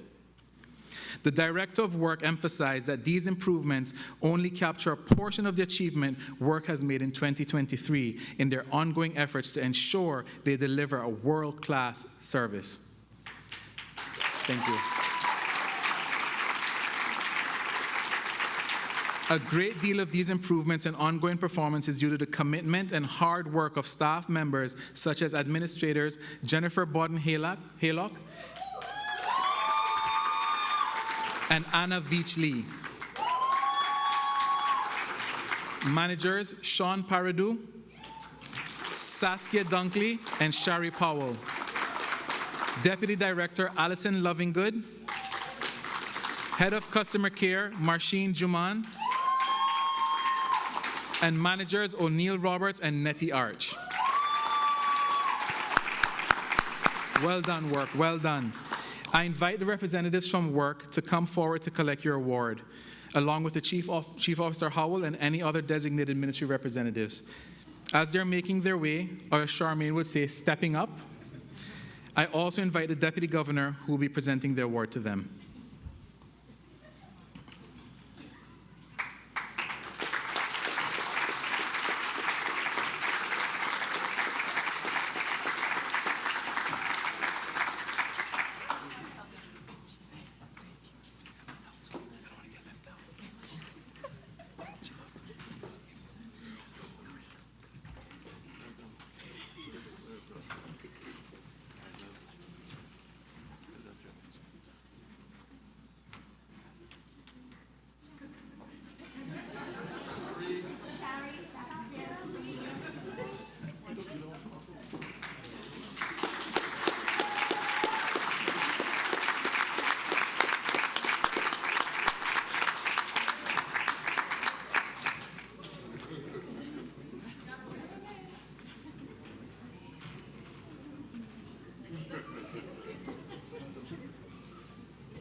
lovely photos captured in all of these beautiful faces. So I'm going to invite some of you just to come down right in front of the stage, and that way we'll have everyone in the same photo.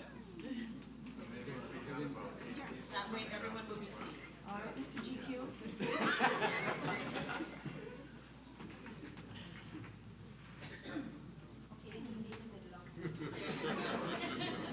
You're perfect. Is that still good? Is that okay now? Yeah, that's better. Can I get two more people down to the front, please? Perfect. Right, perfect. And then just, we got friend three people to turn to. I got it.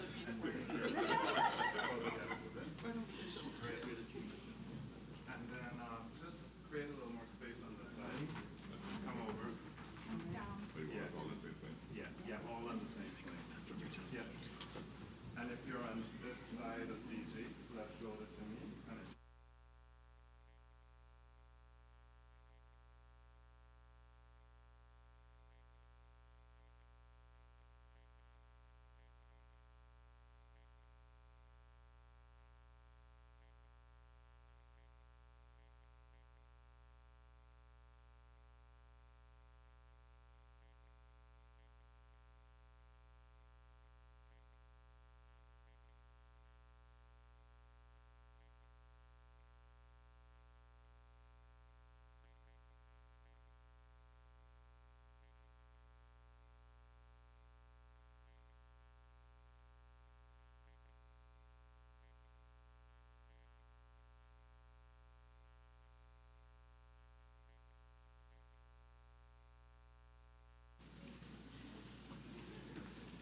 What an amazing display of support by the department and the ministry. Give it up for them again, please.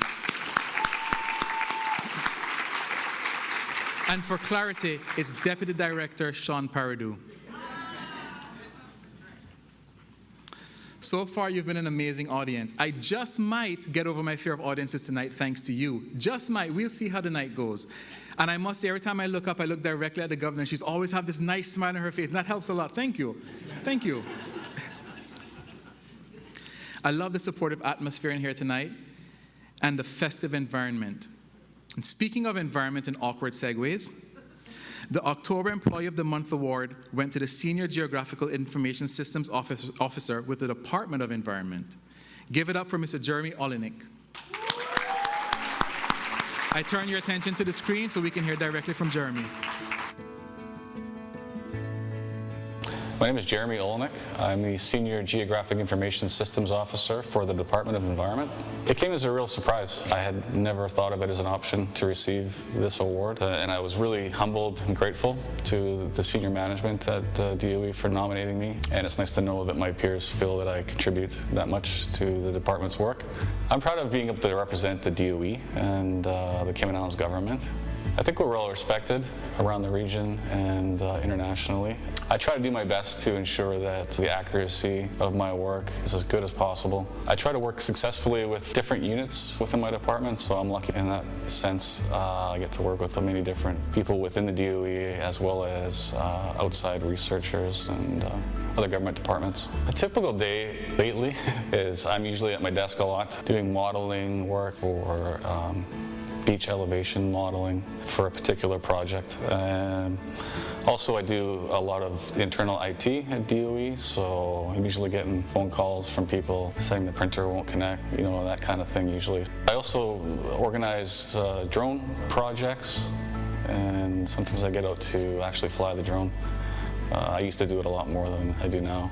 So I attend a lot of meetings in terms of international partners, other government agencies on the spatial data that the DOE holds. I manage the spatial data for the department.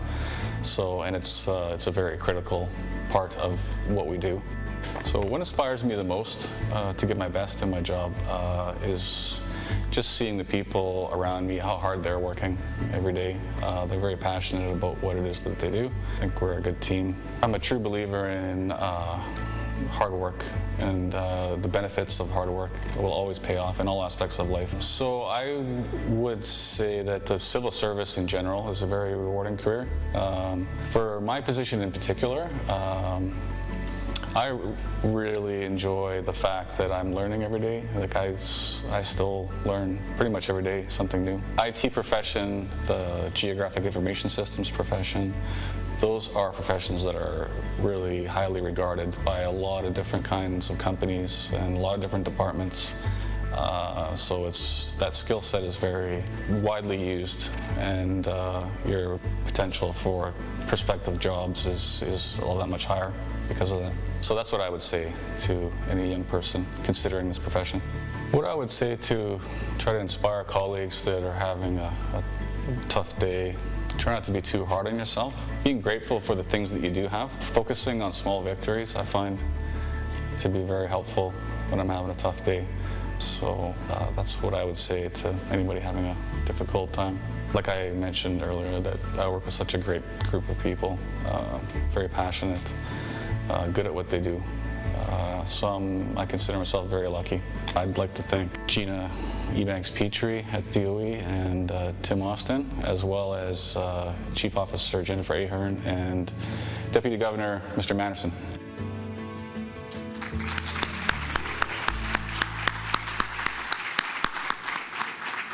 Well done, Jeremy, well done. The following Chief Officer Choice recipients are asked to stand when your name is called.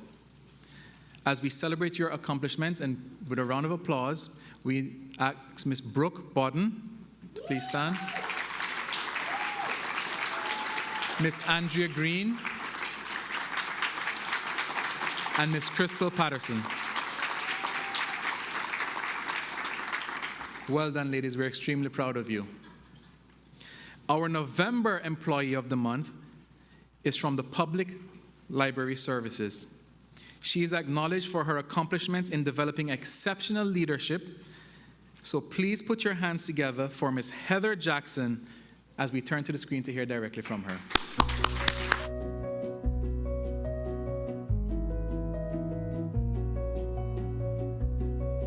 My name is Heather Jackson. I'm a library officer with the Public Library Service. I've been working at the library since October of 2017. It was done during a general MOE staff meeting for the Ministry of Education.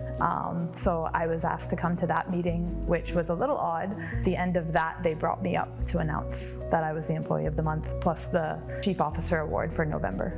I was pleasantly surprised, but I felt immense pride that my hard work and dedication has paid off and that it's being recognized in this way. I am most proud of the programs that we do at the library service, especially the ones that I'm a part of.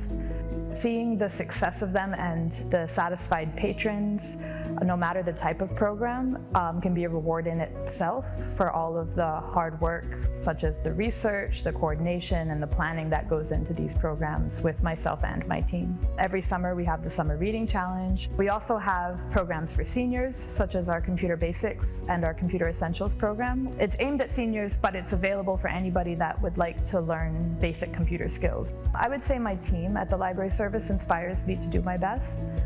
We all support one another, and knowing that we're working towards a common goal of helping the community as well as fostering a love of literacy in our patrons drives me to do my best every day. To a young person considering working at the Public Library Service, while we have different roles and there's a lot of different things going on, having a love for helping people as well as a love for literacy, you're halfway there.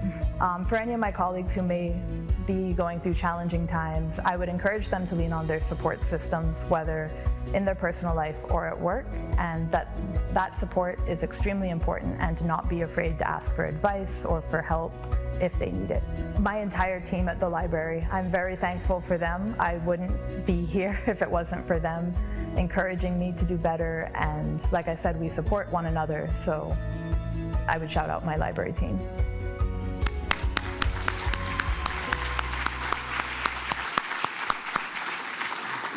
Where is Miss Heather? I'm not going to ask you to stand, but just raise your hand. Where are you? Over here. Over. Thank you. Thank you and the library team. Literacy is such an important skill. It's such an important need within our community. So thank you for those programs. Thank you for the work that you do to keep literacy alive in the island. Thank you for that. So It seems that November 2023 was an extremely active month for nominations. There were 6 other persons who were nominated during that time for Chief Officer Choice. I'm going to invite you to please stand as you hear your name. Miss Althea Edwards Booth.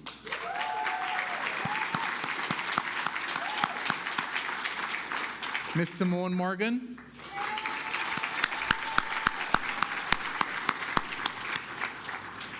Mr. Claude Stewart.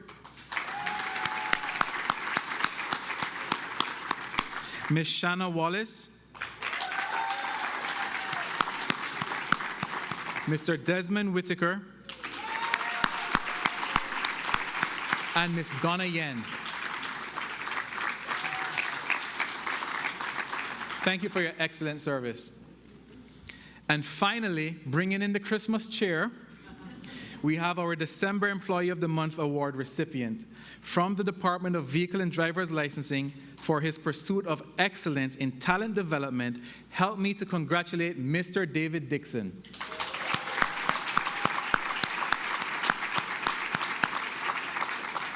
I find it very encouraging to see that anyone from any level within the civil service is eligible to be nominated for these awards, as long as they display excellence in their assigned duties. My team should take note. We should also appreciate when senior leaders are acknowledged for setting the example to be followed by their teams. Let's congratulate Mr. Dixon as we hear from him directly.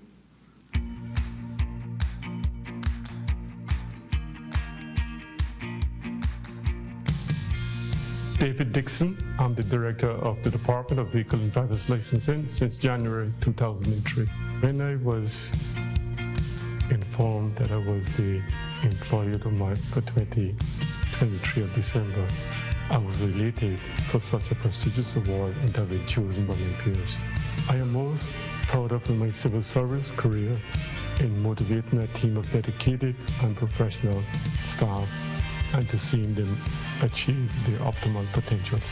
I have been a civil servant since August of 1979, the past 45 years. What inspires me to do my job every day is that there's never a dull day with the civil service. Every day has its challenges, and I look forward to being at work every day. I would advise any young civil servant is to start young, pursue your academic professionals by way of a degree program, gain all the experience that you can, and always look for challenges and never be afraid to take on new roles and responsibilities. I would advise my colleagues, if they're having challenges, to reach out for professional help, whether it be the Employee Assistance Program, the church, or a coach or mentor, and find time for your leisure and just relax. What I would like to say is that I would always inspire my staff to be what they are, look for those challenges, immerse themselves in some sort of studies to gain their academics, so that when the job becomes available, then it'll be easier to have them in a succession plan. I would like to thank the ministry staff for their support, also the Deputy Governor and his endeavor and support, as well as my team of dedicated staff, especially my managers that I rely on every day.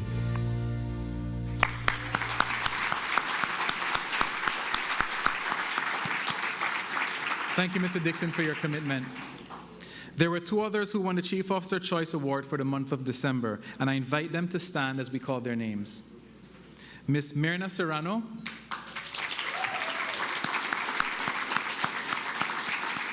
And I have to say, going back to the point about anyone who displays excellence is eligible for this award, Ms. Serrano works with the governor's office.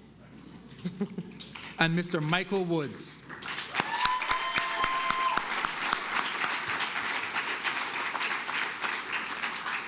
Now, I was not going to do this at first because I didn't want to come off as being biased. However, when I spoke with the organizers, they suggested, before I even said anything to anyone about it, so now I feel comfortable that it's not a bias of my own, but I wanted to mention and recognize the Needs Assessment Unit.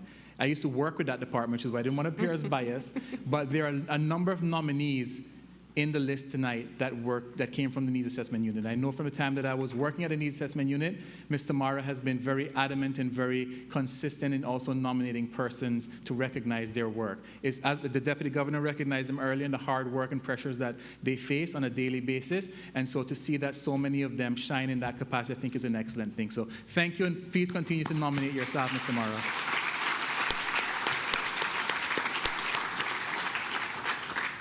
Thank you for being biased. Before we move on, I want to take a moment to express our sincere gratitude to the entire Department of Communications for their incredible work in producing the nominee videos we just saw. They were lovely. They were absolutely well done. Their creativity and dedication truly brought these stories to life. Though not recognized as such tonight, this definitely embodies a moment of magic for the civil service. Thank you to the Department of Communications for your unwavering commitment to this year's ceremony. Let's give them another round of applause. Well done.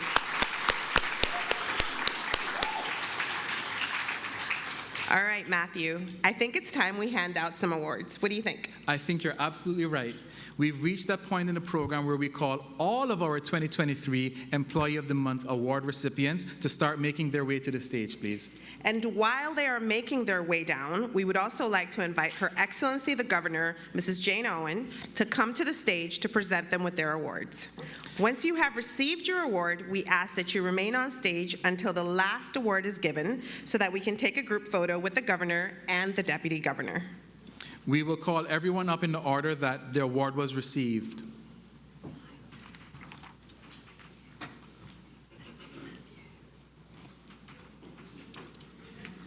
So everyone can start making their way to the stage. And starting with Ms. Becky Seymour for the month of January. As Ms. Becky is coming up, we do invite all the others to come and start queuing up on the left-hand side, please.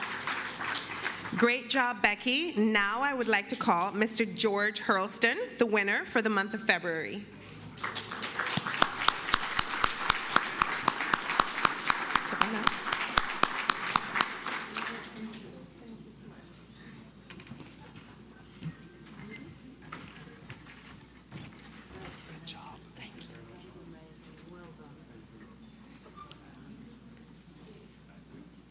Mr. Hurlston representing Cayman Brac. Thank you, sir. Next up, we have Ms. Tanisha James, the winner for the month of March.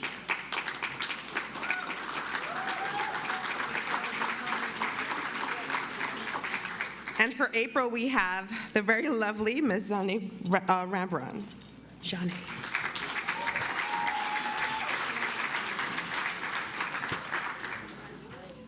And though she cannot be here with us today, please put your hands together for May's recipient, Ms. Priska Smith. Ms. Mary Rodriguez, the Chief Advisor to the Deputy Governor, will be collecting the award on behalf of Priska.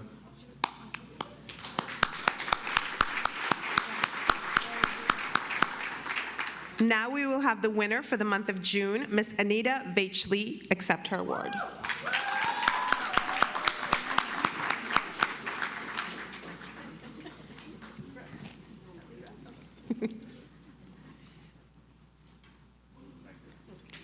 Ms. Anita, please join us. Now you know what I mean by keen sense of fashion.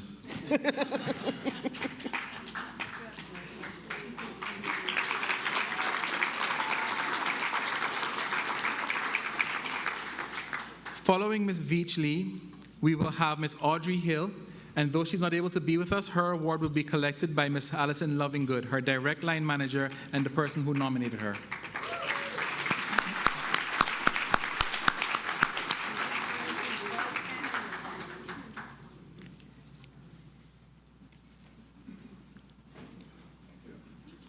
Ms. Kyria Bodden, please come forth to accept your award as the winner for the month of August.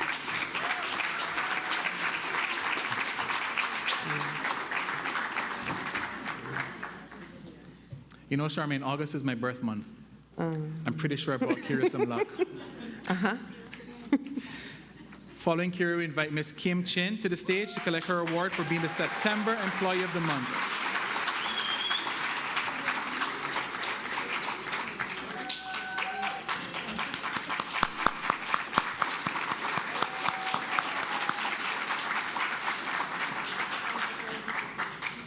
For the month of October, we have Mr. Jeremy Olenek.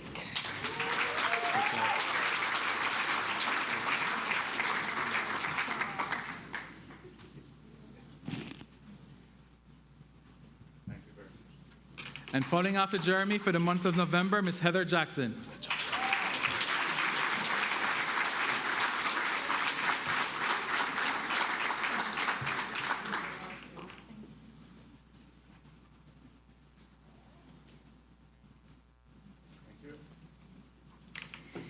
You know, Matthew, December is my birthday too. Ooh.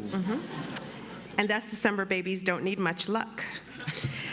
So last but not least, let's invite Mr. David Nixon. Dixon, my apologies, Dixon.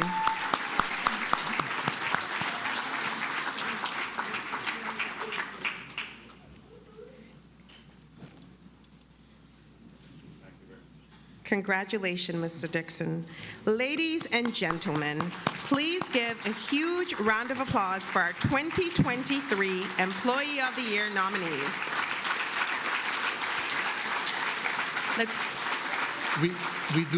We would like to invite the Deputy Governor to join along with the Governor. Sorry, Governor. For a photo. We'll take some pictures with you and the recipients. Yeah. So.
Thank you so much.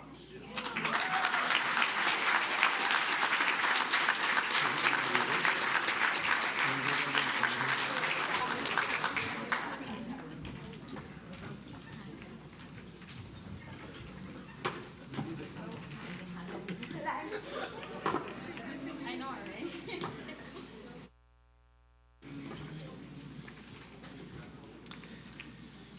And now, we get to celebrate our Chief Officer Choice Award recipients for 2023. I am really glad that I don't have to be the person to decide who wins these awards. As you can see, everyone has been outstanding in their performance, and it must be a very difficult decision. I could not agree with you more. I'm overwhelmed by the quality of talent that we have here in our civil service. Matthew, do you realize that there was a total of 60 chief officer winners for 2023? Wow. Incredible. That is an amazing number.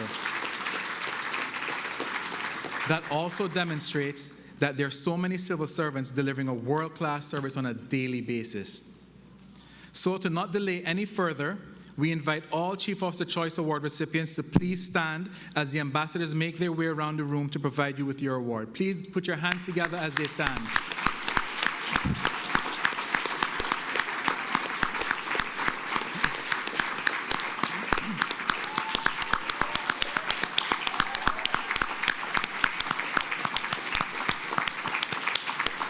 Look around you, everyone. These are our stars for 2023. This makes me very hopeful and excited to see what happens in 2024. Absolutely. And I think we've sent the message out there. Everyone needs to be nominating, identifying their stars. Our department will be here, for sure. The time has finally come, dun, dun, dun, to find out who the 2023 Employee of the Year recipient will be. I am really excited to find out because I don't know how they managed to do it, but even the hosts don't know who's going to be the winner.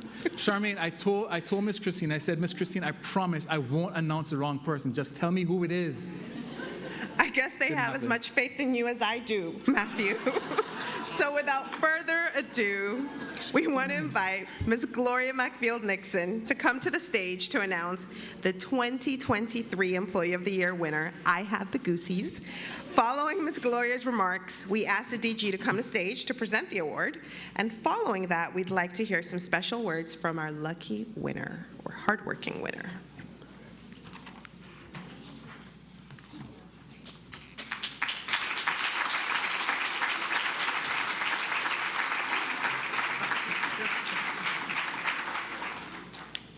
Wow, good evening, everyone. I think that our hosts tonight deserve a round of applause for an amazing job they've been doing. We may have to create a new category of award for best host. Lauren, you've got competition. Nothing she thrives on better. Amazing job tonight. And indeed, the discussion about how difficult this is true. I have to say, and the DG alluded to this in his opening remarks, that this is the only time of year that you can ask the DG how he's doing, and he'll say, "Shh, boy, hard." The volume of excellent individuals across our civil service truly makes this particular evening both an amazing evening to have, but a really difficult one for our DG. In our drive to become a world-class civil service, we understand that the only way that we get there is with world-class civil servants. And we have amazing men and women from diverse walks of life, as we've seen here today, who are all going above and beyond to give their very best, and in so doing are making lives better in so many diverse ways. Tonight's recipients hail from so many diverse areas of our operations, whether it's from our sister islands in environmental health, where we're operating heavy equipment, or where our civil services in the Department of Environment taking to the air by operating drones. Whether we're in our library services, finding ways that we can connect to promote literacy for the young and old. And I understood there were some programs being offered for computer literacy. My team may have signed me up. But there's so many diverse ways. It gives me immense pleasure to see our HR members being recognized tonight.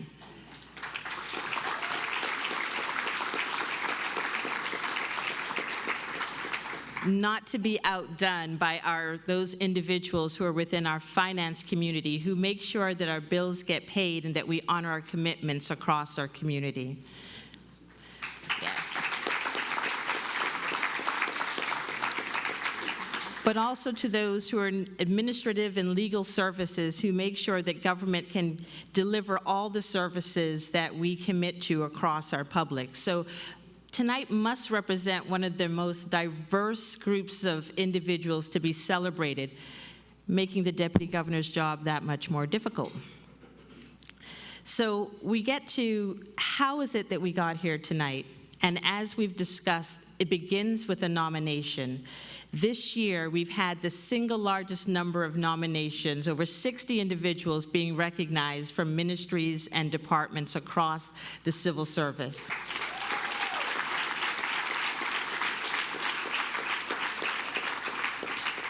Kudos to all the individuals, and in particular, those chief officers who recognize the exceptional staff within their ministries and put them forward. And then the Deputy Governor had the difficult job of identifying our employees of the month. As you have heard tonight, both our Chief Officer Choice Award winners and tonight's finalists, who are the Employees of the Month, are all exceptional individuals and all already winners. But there can be only one Employee of the Year. So how does the Deputy Governor further refine that list? Well, beyond a few sleepless nights, he begins with the nomination itself. And this is where the individual ministries and departments speak to the work of that individual and how they really exemplify our goal areas of delivering exceptional customer experience, promoting good leadership, how it is that they are investing in talent development, the work that they're doing in communications, and of course, the work that is happening in promoting good governance. And so we end up with our 12 finalists. The Deputy Governor goes beyond that, and he looks at performance appraisals. How have these individuals performed in their roles? He goes on and he thinks about and reflects on the day that the award was given. What was the humility and of the individuals, the reception of their teams as these awards were being given. And he looks at their videos as well as their careers to see what sort of contributions are they making. And then he has some more sleepless nights. Well, it is my distinct pleasure, without further ado, to name tonight's Employee of the Year. The DG entrusted this with me the night before, and being a brave leader, I worked from home today. Yep, I had to make sure I kept the Deputy Governor's information undercover. So, I know, so you're welcome, really leading from the front. And so what I would say is that it gives me immense pleasure to tell you that the 2023 Employee of the Year is someone that has been recognized as a high flyer, someone who in their civil service career is growing from strength to strength, someone who brings zeal and who reflects and exemplifies that the right attitude can determine the altitude. The accountant that everyone can count on, our Employee of the Year, the recipient from the month of April. Please put your hands together as we congratulate from the portfolio of the civil service, representing the finance community, Janae Rambran.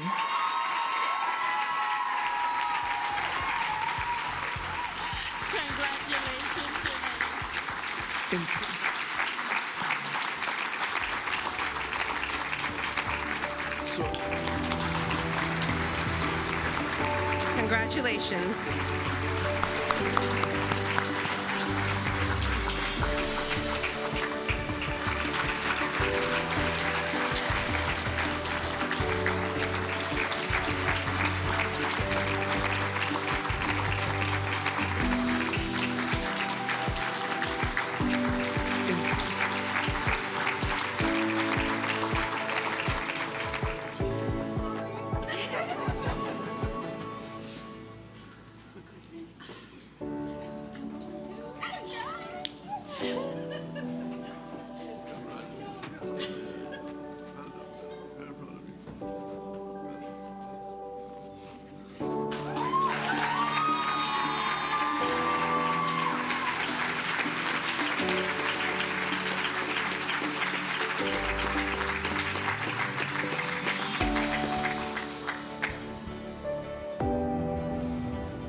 Ready? Sorry. You don't know how long we took to put on this makeup, you know.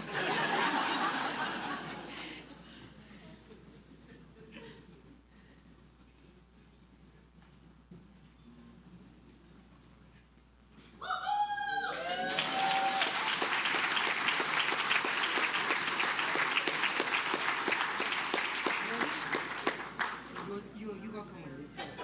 Yeah, man. Yeah. I'm really happy to give her this heavy sash.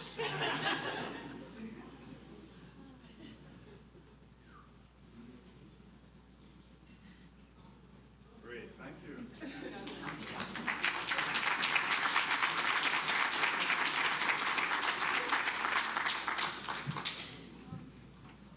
Is it my turn? Oh, no, don't leave. No? I'd like to hear you say a few. I have something to say. Oh gosh. Forgive me, guys. This is truly a humbling experience for me. Mr. Winston, you were right. I was gonna cry. God is so good.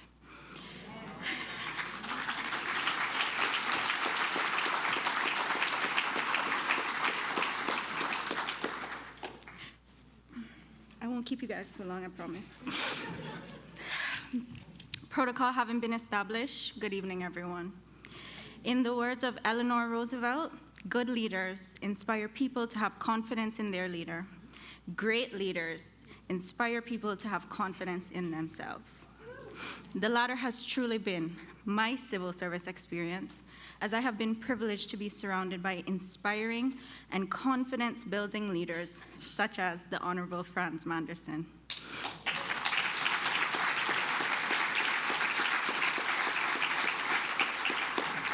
And also my chief officer, Mrs. Gloria McField Nixon.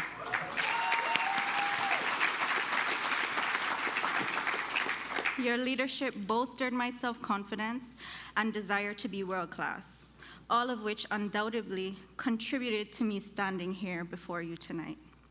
It must be acknowledged that these same great leaders also fortified the self-confidence and success of the other 11 Employee of the Year nominees, all of whom are worthy of recognition for their contributions to the civil service.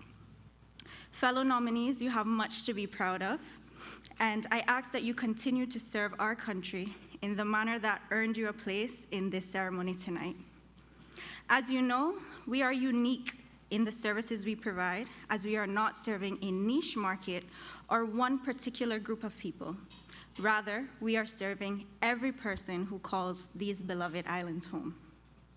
As example, we are charged with the huge responsibility of preserving Cayman's culture, heritage, and natural habitat, ensuring a thriving and stable economy, educating Cayman's children, all while simultaneously enacting plans to steer Cayman into a prosperous future.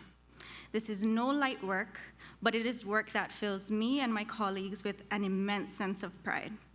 Ladies and gentlemen, please applaud my fellow nominees for all the ways they have contributed to making life better.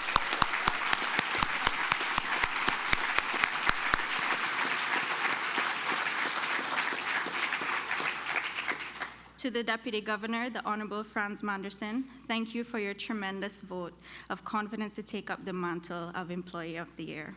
What an incredible honor and privilege, sir. DG, thank you for making it your priority for the last 11 years to ensure that employees across the CIG are seen and feel valued, so much so that they are inclined to bring their best selves to work each day.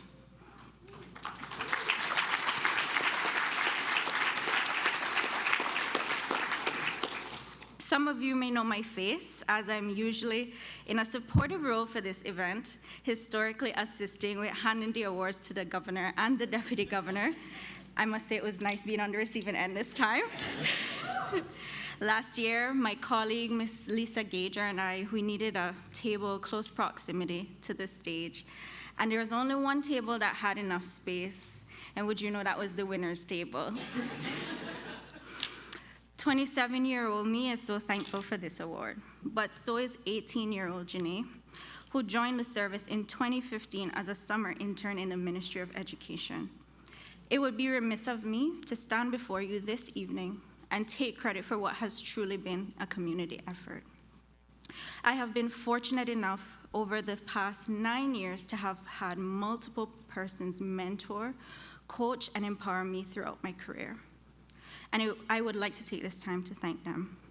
Denise Hutchinson, my first manager who encouraged me to switch career paths, Nicola Anderson Wildman, Gail Dawson, Ellen Cuevas Ebanks, Joyce Oretimane, Hedian Parchment, Nadisha Walters, Dawn Gardiner, Brenda Ebanks, Tara Bush, Lisa Gager, Jackie Harrison, Lauren Knight, Kimberly McLean, and Mrs. Gloria McFeel-Nixon. Thank you for creating a safe space for me to learn and blossom in the CIG.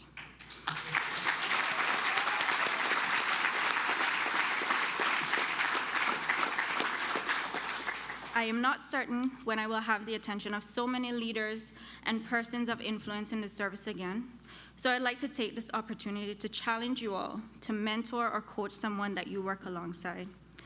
Charmaine, I did not know that you were hosting before I put this in here, but to the women, the CIG has an amazing mentorship program that is put on by fellow civil servants and led by Charmaine Miller, and it's such an enriching experience. Young women, please consider the matches are perfect and the program is tailored to each cohort's specific needs. Seasoned women in the CIG, please also consider this project needs you to empower the future leaders of these islands. As I look around the room, I see people from all walks of life gathered together for a joint mission, which is to make lives better. Scripture says, as iron sharpens iron, so one person sharpens another. Let us continue to sharpen each other as we lead with passion, integrity, and professionalism, while reaching to our shared vision of being a world-class civil service for the Cayman Islands. Thank you.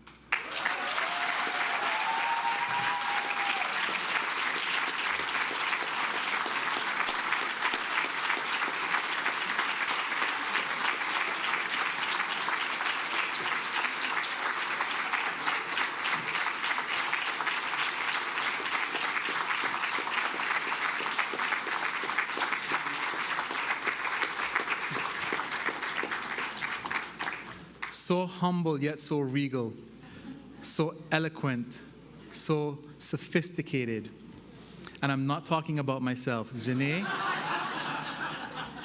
that was amazing. That was truly inspiring, and it's a well-deserved award.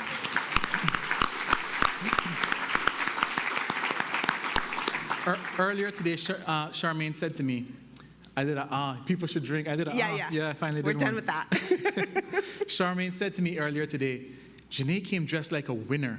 I did, I called it. To which I responded, Janae dresses like that at work every day. It is true. He certainly called, that. You know, what's been really good about working with Matthew is that we're always just finding little jokes and plugging them in as they come, and he's just been so amazing to work with. I'm glad we had a really good time tonight. Well, I had an amazing time tonight. I did have a really good time. I mean, I could have done without the constant attacks on my sense of humor. Well, I'm not sure what you mean by attack. There wasn't really a sense of humor to attack. This is what I mean. Well, it was really good to have you as a co-host. And I think you did an amazing job. Thank you. Lauren might need to be careful if she wants to hold on to her crown, because we less attractive friends aren't planning to stay that way for too much longer. Speak for yourself. Charmaine, what? I don't think you're saying what you think you're saying. No, Charmaine, thank you. It really was a joy to share the stage here with you tonight. You were an excellent deputy. Deputy. Yes. Deputy. And it has been a joy to share this with you. Thank you very much. Deputy, co-host. Let's just agree to disagree. I think everyone knows I added a little bit of, a special touch to the show. And you were thank you. And you were my not so trusty sidekick. But I agree, we made a great team, and I can honestly say it was an absolute pleasure working with Matthew. Thank you so much. It felt good leading the charge.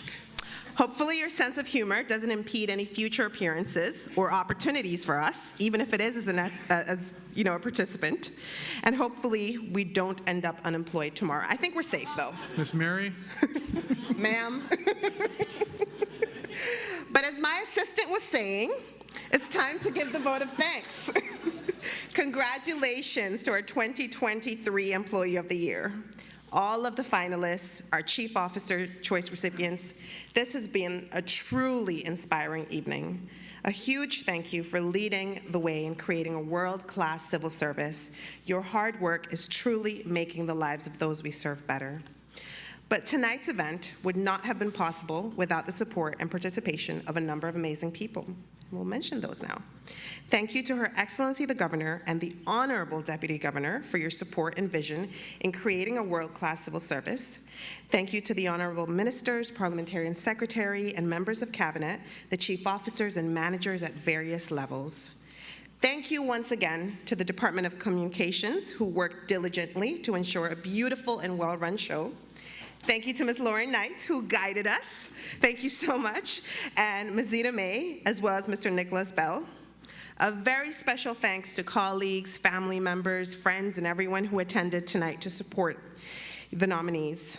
And of course, a huge, huge, huge special thank you to the organizers for tonight's event.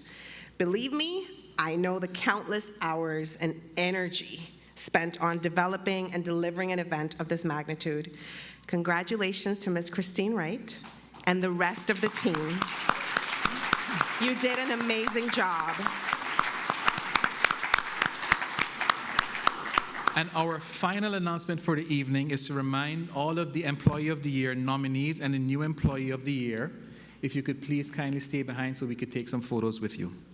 Ladies and gentlemen, that officially concludes this evening's event. Thank you for attending, and we wish you all a pleasant and safe journey home. You're an amazing crowd. Thank you.